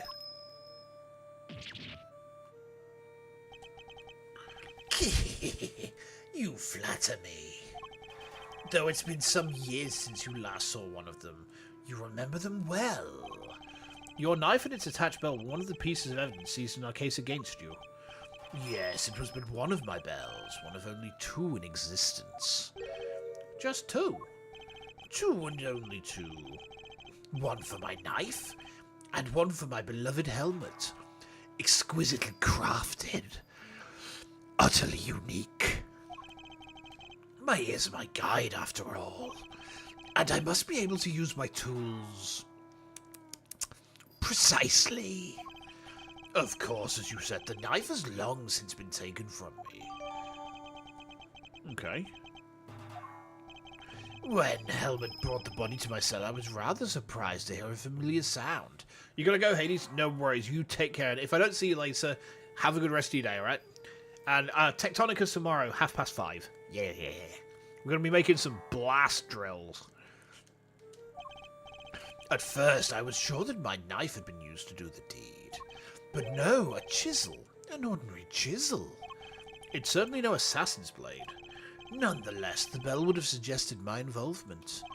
Compounding the matter is the fact that I am the only person in this prison permitted to use such tools.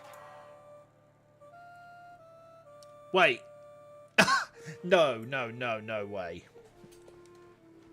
So we saw Shelly to Killer, right? This is an absolute batshit theory. What if Shelly to Killer is actually De Killer? And he snuck into the prison because he is Shelly De Killer, and he killed Knight because he is De Killer. And now De Killer is De Killer, and De Killer is not Canis because De Killer is De Killer, right? Does that make sense? I think it does. I think it does. It was clear that I would become the prime suspect, and so the chisel had to be removed and hidden. Hold it! You still claim that all you did was have the dog move the body, that you had nothing to do with the killing.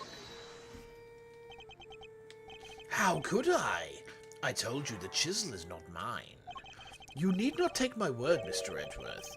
Why not have it checked for fingerprints? Eustace. Huh? Me? But I don't know how to check for prints. Get forensics. Oh, right. Sure thing.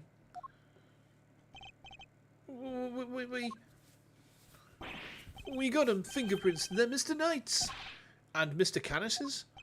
Nope, just Mr. Knight's. Oh, and forensics said there's no sign of any prints having been wiped off. Interesting. Only Knight's fingerprints. This isn't good.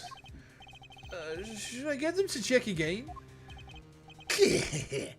Now do you see? I have never so much as touched that chisel. Helmut carried it in his mouth, that is all.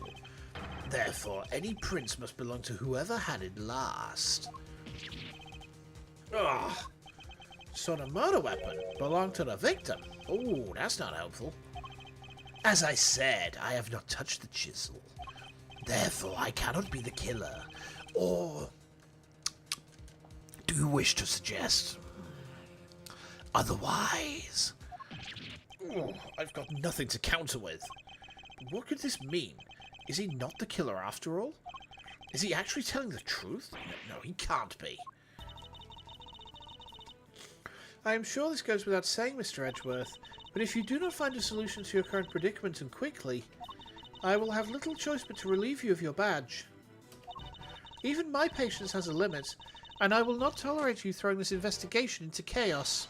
Am I clear? You've done it now, sir. She's serious. I hate to admit it, but the fingerprints turn everything on its head. Without more evidence, I'm back to square one. Wait, so it doesn't add up. A few things, actually. What would Mr. Knight have needed a chisel for? You could do a lot with a chisel, child. Break out of prison, for one. Alright, then how did you get it in here? There's no way the guards will let him bring a super sharp tool in with him, right, Mr. Edgeworth? Saw it. Hey, that's Mr. Edgeworth. You can't stand there hemming and hawing just because of a little setback. The important thing is finding the truth, you know? It doesn't matter how we get there. As long as we save Simeon in the end. We can't give up now or ever. Yeah, what she said. I'll second that. You won me around with that, Kay. I'm half tempted to offer you a job for real. It's like I said, the defense never rests. Or rather, like your pop said, what do you think lies at the heart of those words, Miles? Any guesses? The heart of those words. It's like this. As defense attorneys, our client's fate rests on our shoulders. We're the only ones they can turn to. Simeon's our client, and we're the only ones who can save him. So we can't rest, not while he's counting on us. I'm not about to turn my back on your old man's legacy. Are you? I'm an associate with the defense now. No, I'm an associate with my father's firm. That's the role I've chosen, and that means that if I fail to save my clients, I have failed in my duties. I will honor my father's vision and save Simeon Saint. No matter what setbacks I face, I cannot admit defeat. If one path is blocked, I must simply find another. There we go. That's the Miles Edgeworth I know. Now let's find that new path forward. We can start by trying to figure out how Mr. Knight brought that chisel into the prison. Right, how would Mr. Knight have managed to bring in a chisel in here?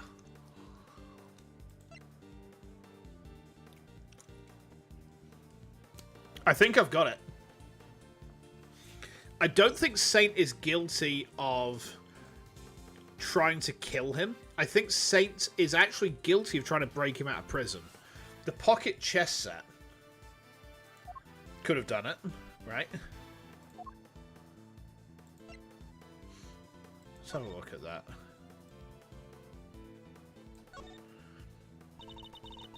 This bell is the same as the one on Helmet's collar, right? Yes, the bell is something of a trademark for Mr. Canis. An assassin with a trademark, you'd think you want to stay anonymous. Isn't that true of great thieves too? Oh, Mr. Edgeworth, you don't know anything about great thieving, do you? Great thieves are only great because they stand out from the crowd. And what's in it for a thief to stand out like that, other than to attract the police's attention?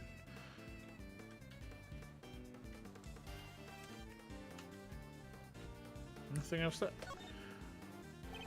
Mr. Canis hid this chisel in his dog's mouth. Do you think it's our murder weapon, Mr. Edgeworth? It's too early to tell, but the fact that blood was found is certainly incriminating. At the very least, it's not something we can discount as unrelated to the case. How would he have brought a chisel in? I think it's the chess set.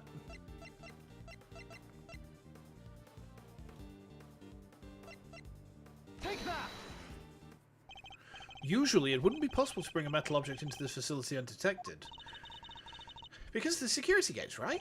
Correct, but we already know that checks at one of the gates haven't been entirely thorough of late. Namely, the gate at the entrance to the detention centre.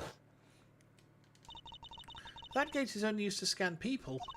Any items they bring into the facility are only subjected to a cursory check. Are you telling me that the chess set wasn't put through the metal detector? It should have been. Alas, it seems the guards have grown a little lax in that regard of late. Okay.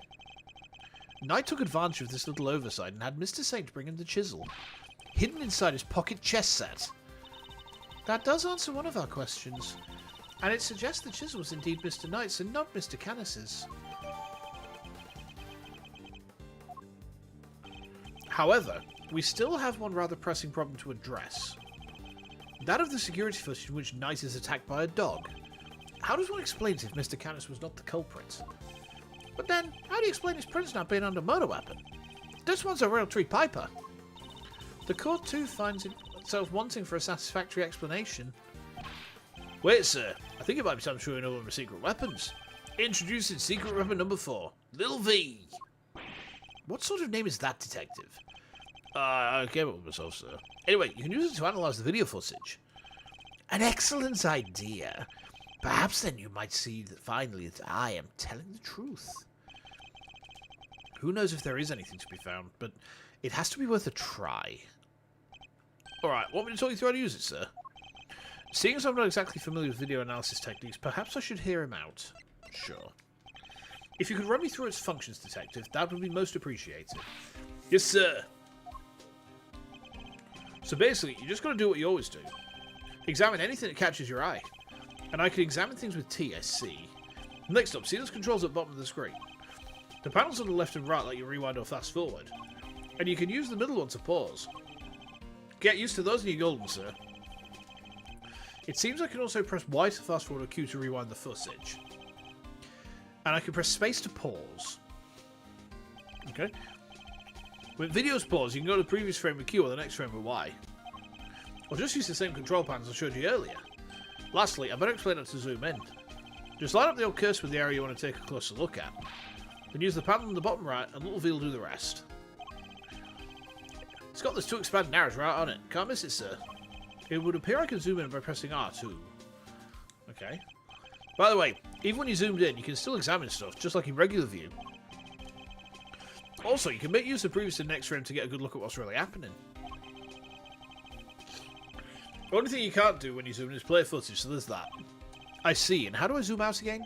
Just use panel on the lower right again, sir. See how it's gone from expanding to collapsing arrows on there?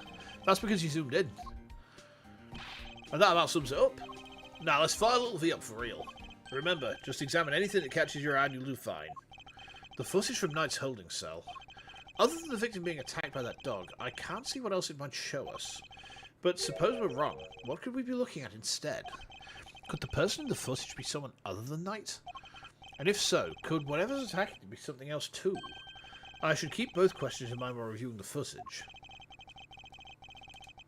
You never know what you're going to see when you start looking at things up close. Check every detail, sir. You'll find something, I'm sure. Okay.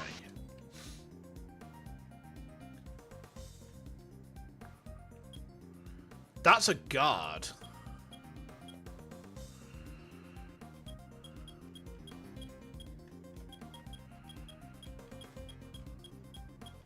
I think. We can't see his face.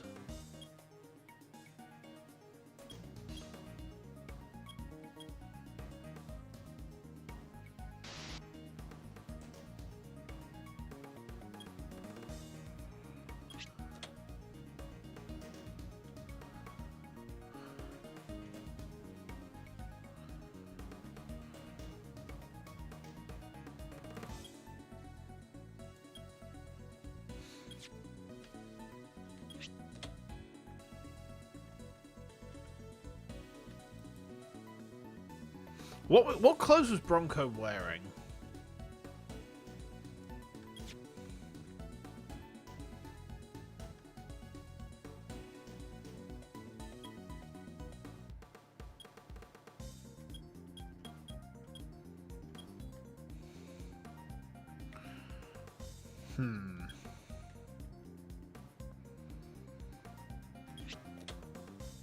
That's not the dog.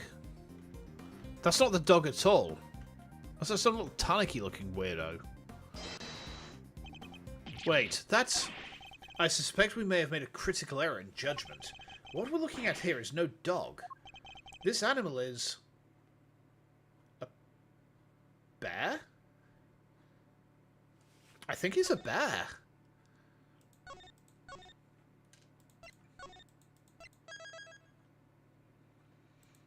Because the prisoner always has a...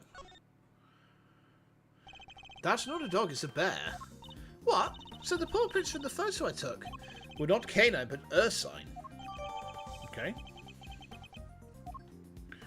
A bear? So could that mean... Yes, I think it could. After all, who else do we know with such a pet? And if we were mistaken about the creature in the footage, it's not inconceivable we were mistaken about the person in the footage too. Maybe there's something in there that could prove it, sir. Something that shows it wasn't night. You're right. We can see the person's face. So can't see the person's face, which makes direct identification out of the question. But perhaps there's something that can tell us who they are indirectly. Indirectly, like the mirror? Yes, it's certainly worth a look. I think I understand what I need to do.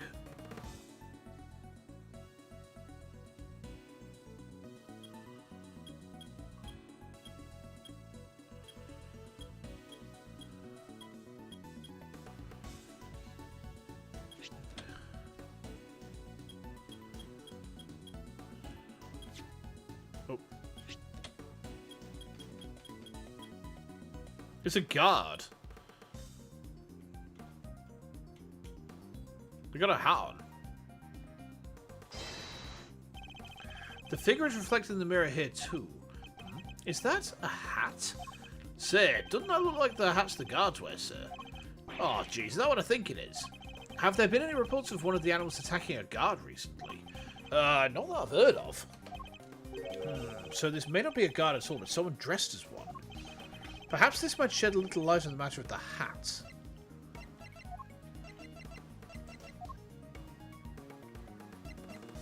Take that! So, no guards have reported being attacked by animals as far as we know, but we did hear about a guard's spare uniform being stolen.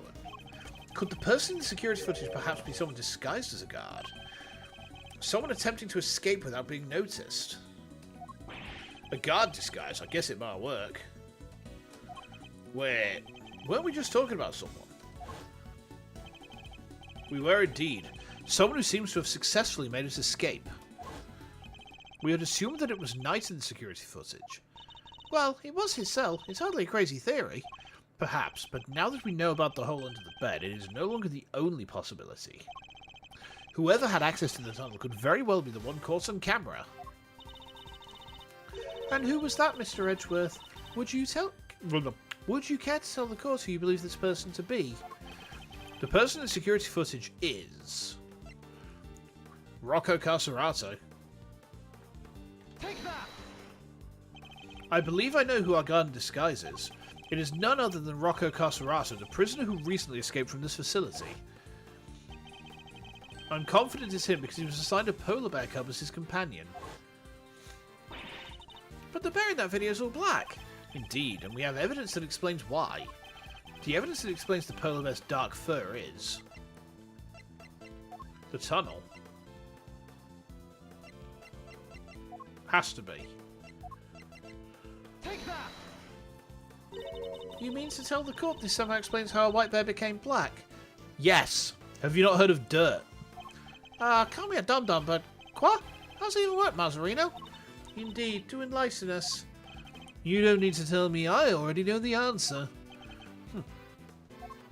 The court requests the defense refrain from making baseless assertions. Oh, seems that wasn't the answer.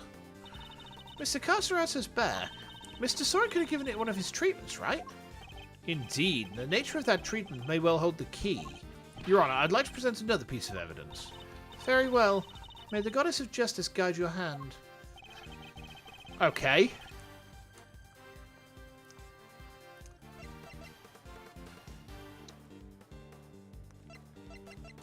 The glove? I mean, the glove's the only one that we've got, really, isn't it? Take that! Recall, if you will, Mr. Frank Sawyett's testimony. That's the rubber glove I dropped. Would you care to explain why it's so dirty? Oh, of course, that's mud from one of the pet treatments I've been practicing. I was giving one of the animals a mud pack right when the incident happened. I see, around what time would this have been? Let's see, the show had already started, so around 9 AM perhaps. Thing is, the more mud I applied, the more in the zone I got, and the darker the animal's fur became. There's no trance quite like the trance one enters when one slathers an animal with thick black mud. While the circus performance was underway, he was giving one of the animals a mud pack treatment. And that animal could have been, indeed, a polar bear. Overruled. Oh, okay. Mr. Edgeworth, your latest assertion simply introduces yet another contradiction. The footage from the security... I fully understand, Your Honour, and your doubts are entirely justified. Mr. Sawyer mentioned applying the mud pack while the circus performance was underway, and this does indeed introduce a new contradiction concerning the security footage. It does. Yes, let's put it this way. When would you expect the footage to have been recorded, Kay? If it was taken right after he applied the mud pack treatment, it should have been around 9 AM. In which case, something isn't right about the footage, the timestamp. Really? And what's that?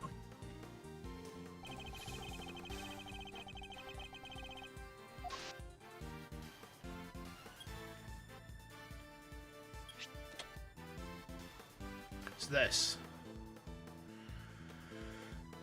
Take that! Mr. Sawyer said he administered the treatments around 9 AM, in which case the security footage should also show a time of around 9. However, the timestamp says 6:42 AM. On the day of the murder, the prisoners all went out to the yard to watch the circus.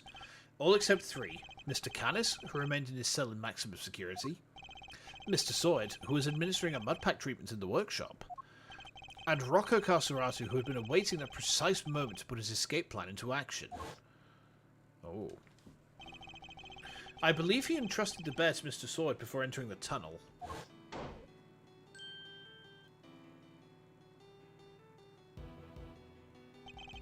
And the bear then slipped out of Mr. Sawyer's grasp to run after its human.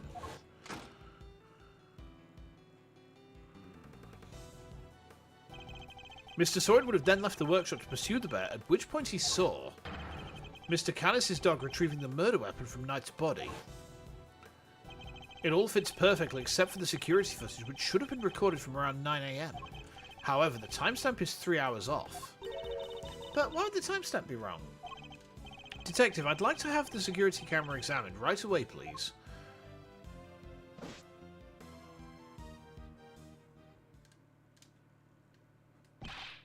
I'm back, sir. Just talked to the guards and...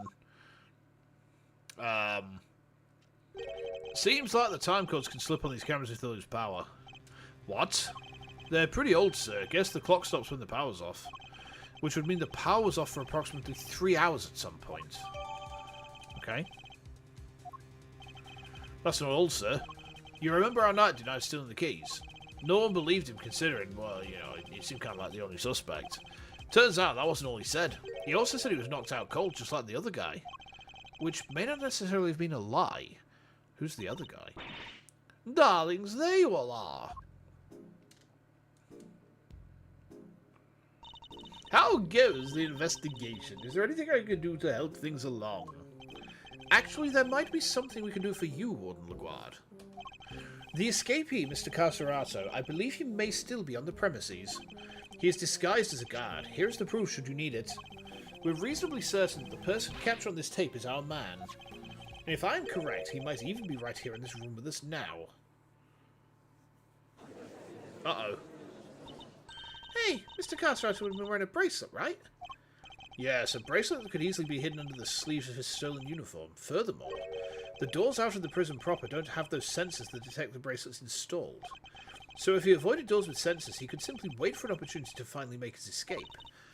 Well, yes, I suppose he could. He'd just have to avoid the workshops and the cells at... oh my. He's one of you, isn't he? He's here right now. Look, it's Teddy. Hey, paws off! Get your mitts off me, you big palooka! Thank you, Teddy. Very kind of you to confirm our suspicions. Dang it, kid, if it weren't for you, I'd have... What a thing it is to be loved, huh, Mr. Carcerato?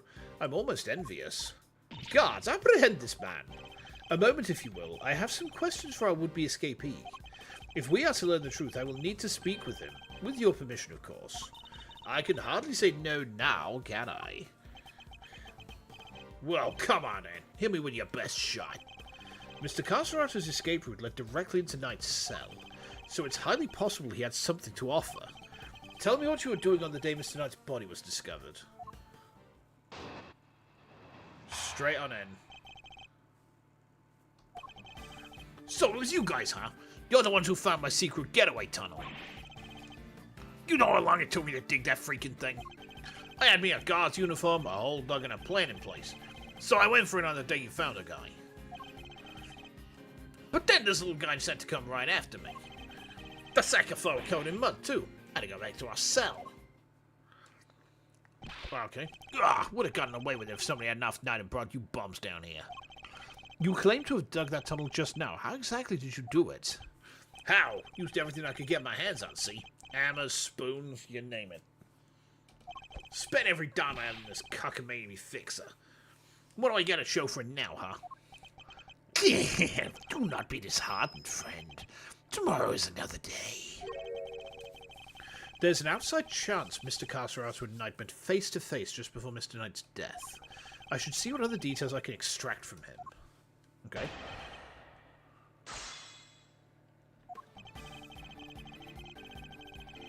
Hold it! Shut up! You tell him to hold it. The tunnel... You don't know nothing. You know what I had to do.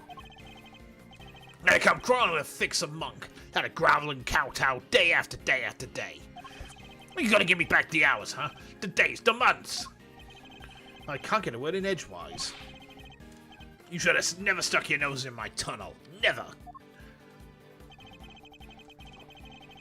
Hold it! So the tunnel was all your own work? Every inch. You see anybody else in my cell when you was in there, huh? That's quite an effort, even for an athlete.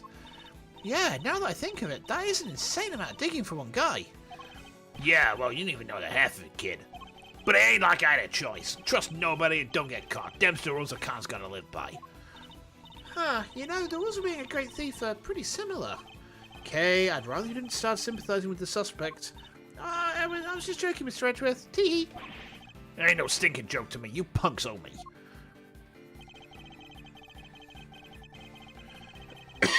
Hold it! Okay. Oh, thank you, Dodso. Let's hydrate. The uniform, was that from the fixer too? Uh-huh, sure was. Heard he had something on one of them guards. Had the guy swipe it from a pal's locker. And you were wearing it when you were crawling through the tunnel?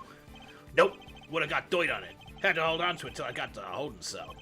But once I was out of there and all dressed up, opening the cell door should have been a piece of cake. Here we go, I think. Freedom beckons. Then this furball here jumps up at me. which would be the moment captured on camera. I see. I'd be grateful if you could add that to your testimony. Once I was out in the tunnel all dressed up, opening the cell door should have been a piece of cake. Hold it! Opening the cell door should have been a piece of cake, you say?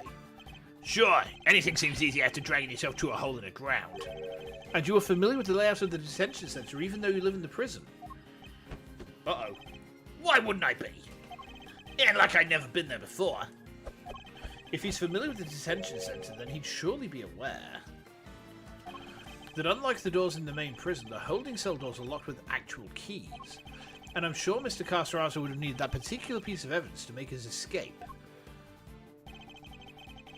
Okay.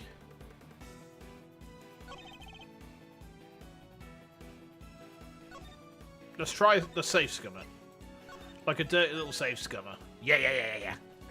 Woo! Okay.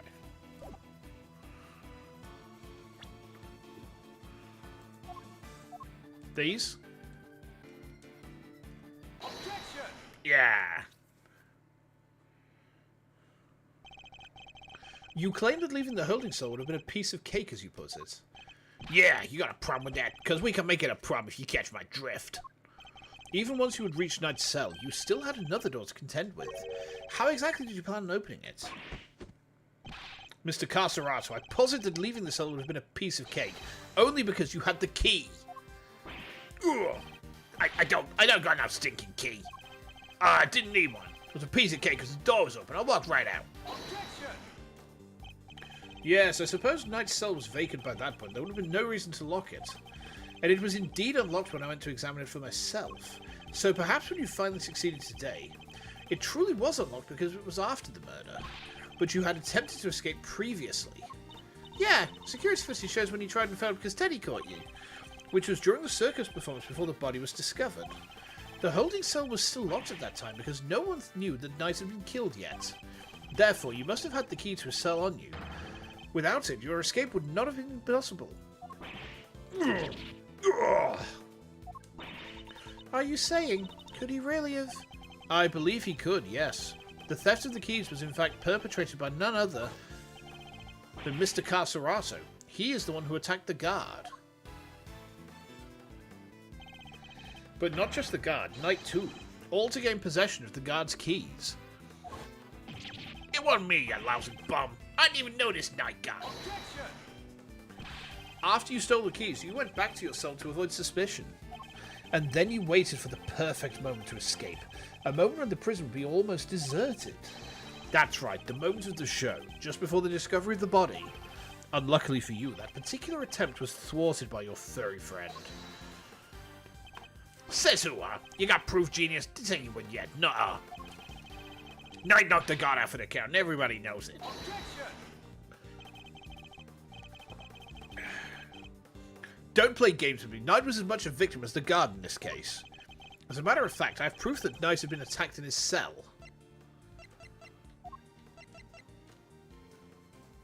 It's got to be the white floor. Take that! Sniff, sniff. We found traces of Knight's blood on the cleanly white floor of his cell. What could possibly explain such a thing other than him having been attacked? And it was you who attacked him. You ambushed the both of them and stole the keys. Ugh. Why, I oughta. What's with you, huh? That newspaper wiped that blood up good. Ain't no way you should have found it. Okay, but why do you think he had to wipe it up anyway? If they checked Knight in the guard's hands, they would have seen those two never came to blows. But that blood gave up the whole game. Ain't no way they didn't figure there was a toy man in the ring. Plus, once they started sniffing around on the floor, they'd have found a tunnel in a heartbeat. So you wiped up the blood to buy yourself a little more time, so you could wait for a better opportunity. Sadly, the opportunity you sought wasn't good enough to get you clear of the prison, it seems. Now, hand over the keys. Ugh. Right in the kisser.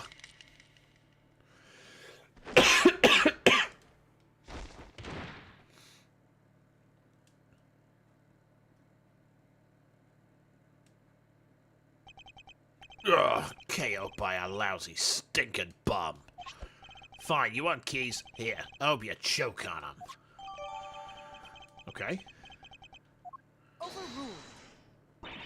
Wait a moment. If Mr. Cerata here had the keys...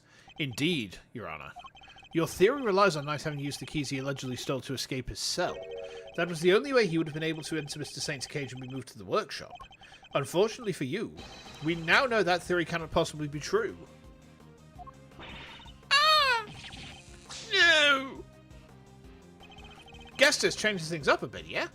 Now, the only person who could have moved Knight's body is the one person who knew about that tunnel. No! You gotta be freaking... Mr. Cerata, you're under arrest. Come quietly now, pal.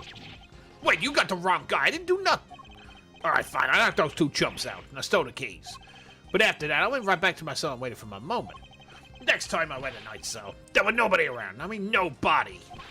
Plus, his body was found in the workshop. You think I just magicked my way in there or something? I couldn't have even gotten out of my cell. Indeed, you only had the key to Knight's cell. You couldn't have left your own cell back in the prison. But Mr. Canis's dog could. What? It was not you, but Helmet who moved the body from your cell to the workshop. I get it now. You're saying he wasn't the one in this conspiracy. Indeed, one can easily imagine that Mr. Cerata and Mr. Canis might have worked together. Mr. Cerata could have killed Knight and dragged him back to his cell. And then Mr. Canis's dog took him from there to the workshop. There are no restrictions on the animals' movements within the prison. Movement between the detention centre and the prison proper, however, is tightly controlled. There was only one possible route, and only you could have taken advantage of it, Mr. Cerata. How can you be so sure, huh? Maybe there's more of them and you just don't know. Something tells me that digging even a single tunnel was arduous enough. You got that right. You try scraping one on in the dirt with a spoon. Lucky for me, I didn't have to dig the whole way. Somebody already did a bunch of the work for me. What? You didn't dig the entire tunnel yourself? Nope. Found it when they put me in that cell. Huh.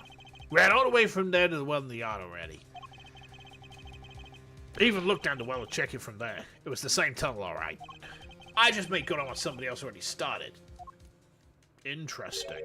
Then what was the original tunnel for? Who knows? You're the one with all the answers, pal. Maybe somebody else tried to break out. Oh, maybe the animals dug it. Like to get water from the well or something. I've heard of more plausible scenarios than that in B-grade movies, Kay. Well's dry, kid. Ain't no water to be had down there. Though, come to think of it, a smell. Yeah, I always smell kind of nice down there. Nice. Gee, I don't know. Smells sort of like dessert, I guess. A sweet scent. That sounds very familiar. The corpse. Take that! Detective Gumshoe noticed a sweet smell when we were examining Knight's body. With the help of a police dog, we followed the scent of the body and traced its route back through the prison. And that, Mr. Cerata, was how we found your tunnel. Could that same sweet scent be what you noticed coming from the well? Very clever, Mr. Edgeworth. You mean to suggest that this is the evidence of the body having been moved through the tunnel? I do. Furthermore, Mr. Cerata, you are the only person who could have done it. Nobody else had access. You have our thanks, Mr. Cerata. Truly. Finally the truth comes into view. Now unburden yourself. It is time. Confess your role in this tragic incident. What? You ain't putting this on me. I am glad to see that we are finally in agreement, Your Honor. Oh, if only we were, Mr. Edgeworth. Mr. Cerata may have been an accomplice, but not of Mr. Canis, no. He was working with Mr. Knight. Hold it! What? What do you mean? I do not believe that he moved Mr. Knight's body. Instead, I believe that he lent Mr. Knight the use of the keys he stole. You gotta be kidding me! Granted, it seems likely that he attacked Mr. Knight. But that doesn't necessarily mean that Mr. Knight was knocked unconscious as a result. And what if he wasn't? What if he and Mr. Cerata had reached a certain agreement? What kind of agreement exactly? Mr. Knight was plotting an escape for which he required a means of leaving his cell. And here was that precise means, in the form of the keys Mr. Cerata had just stolen from the guard. Mr. Cerata himself would need to pass through Mr. Knight's cell in order to effect his own escape. Mr. Knight need only shout and alert the guards, and Mr. Cerata's plans would be ruined. And so, the two struck a deal. Uh-oh. Lady, the only striking I do is my fists. My, still you deny it? So, we're agreeing that we still disagree. Mr. Knight had Mr. Cerata unlock his cell so that when Mr. Saint arrived, he could escape into the cage. Mr. Saint was then able to move him into the prison proper, just as planned.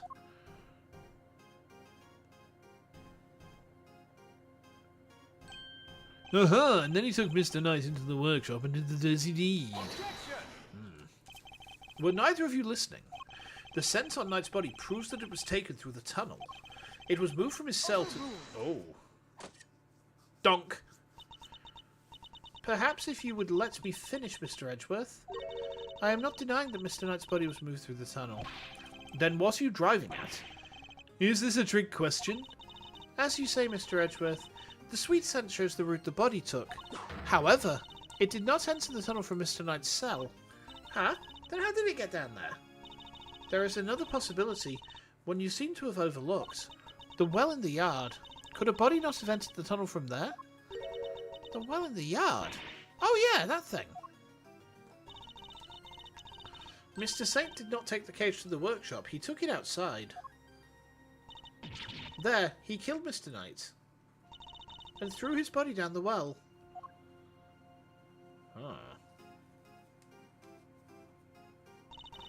Mr. Canis's dog then dragged Mr. Knight's body here to his owner's cell from the bottom of the well.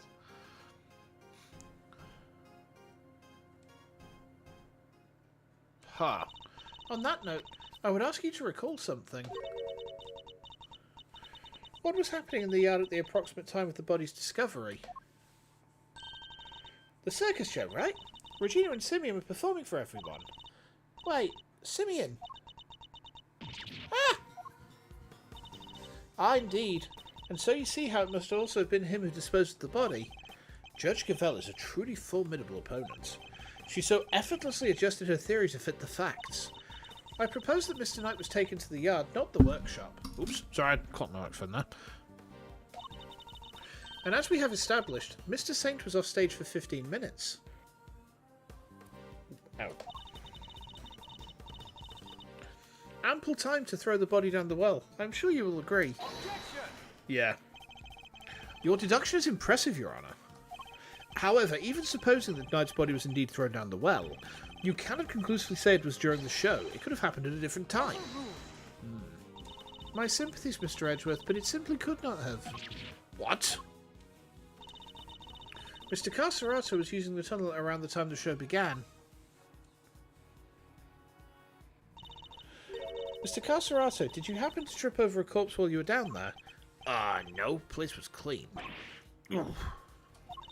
If the body had been at the bottom of the well before the show began, Mr. Cerata would have seen it. However, he saw no such thing. Interesting. Which makes it somewhat difficult to support your theory. Furthermore, Mr. Knight's body was discovered in the workshop after the show. In summary, the body must have been thrown down the well and moved to the workshop. Interesting. At some point during the show. Tell me, who else could have done that but Mr. Saint? Ooh. What do we do, Mr. Edgeworth? If the body did indeed enter the tunnel from the well, things don't look good for Mr. Saint. Still. Your Honour, your theory is still just that, a theory. And I posit that you lack the evidence to back it up. I concede that for the moment I do not. May I suggest that we investigate the yard again? Very well. May the goddess of justice go with you. Okay.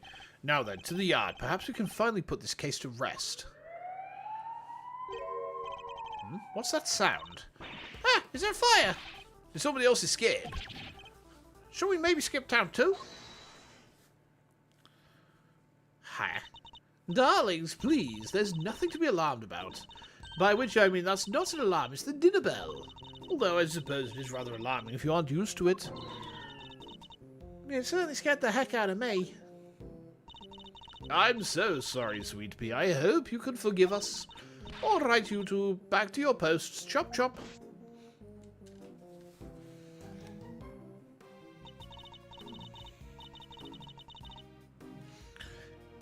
Excuse me. And as for you, Rocco Carcerato, it's time you went back to your room. Oh, fine, I get the picture.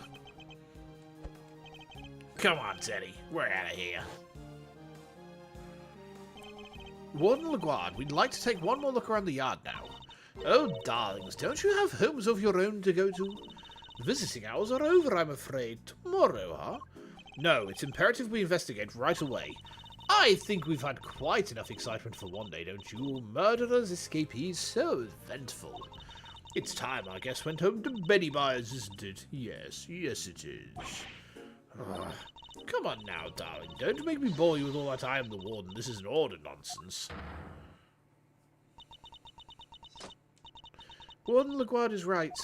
Her word is law here, and we must respect her wishes. Mr. Edgeworth, your investigation of the yard will have to wait until tomorrow. You may keep your badge for now. The matter of your standing can wait. I bid you all good day.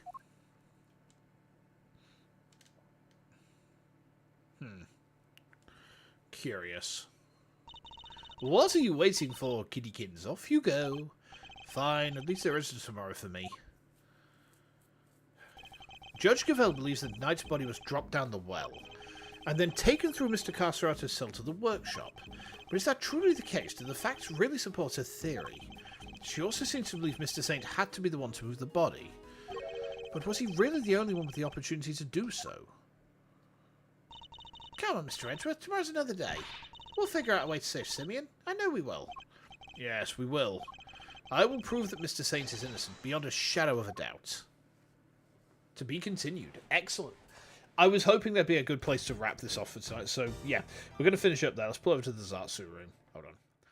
Hey, Hades, you returned after blue cheese lasagna. That sounds delicious. We're having Big Mac wraps tomorrow.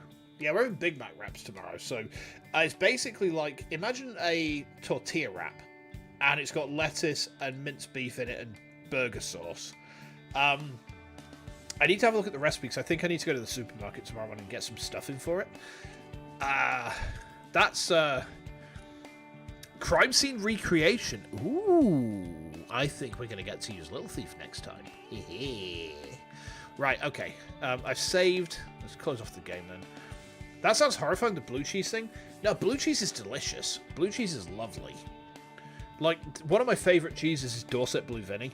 And it's a protected characteristic cheese. So I don't know if you have these in America, but a protected characteristic cheese means that it is limited in where you can make it. So Dorset Blue Vinny, there's, I think, 2 or 3 creameries in the country, in the world actually, that can make it.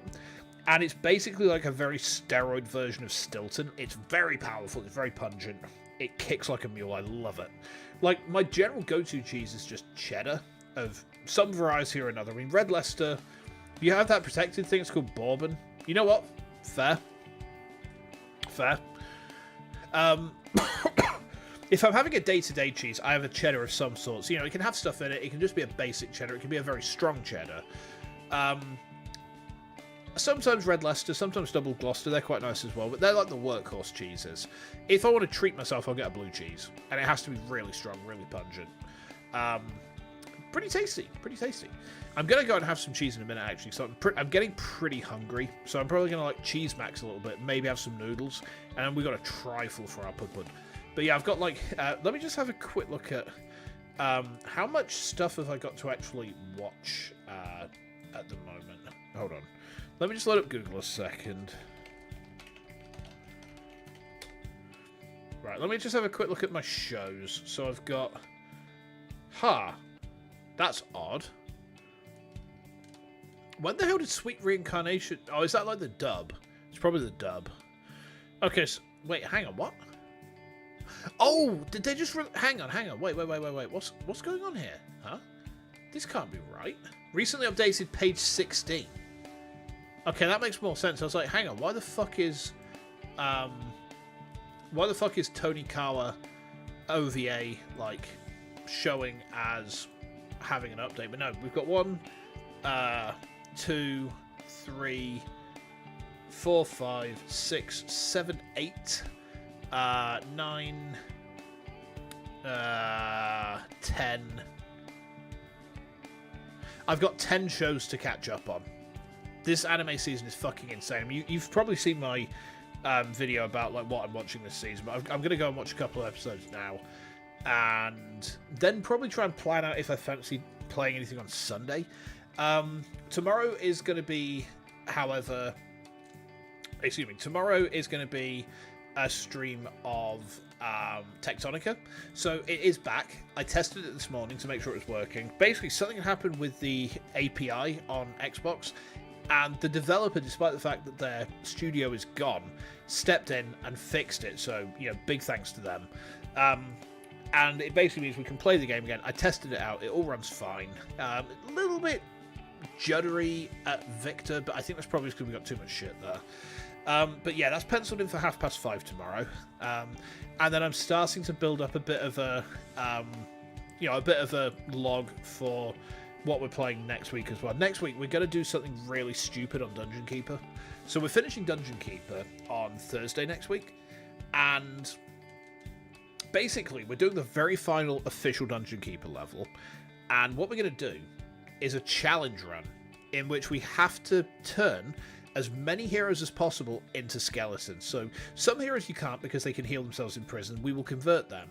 But the rest of them, there are certain heroes in that map you have to kill because you cannot get the prison at a point where it's feasible to actually imprison them. So there's like probably about 10 heroes who you absolutely have to kill, maybe 12. The rest of them, if you are sneaky about it, you can actually break on through and then capture an enemy prison. It's pretty tough, but it's really stupid because if you can do it properly and you can keep your skeletons alive and not lose guys to attrition, you end up with something like 240 skelly mobs. It's fucking stupid, and I can't wait to give it a try on stream.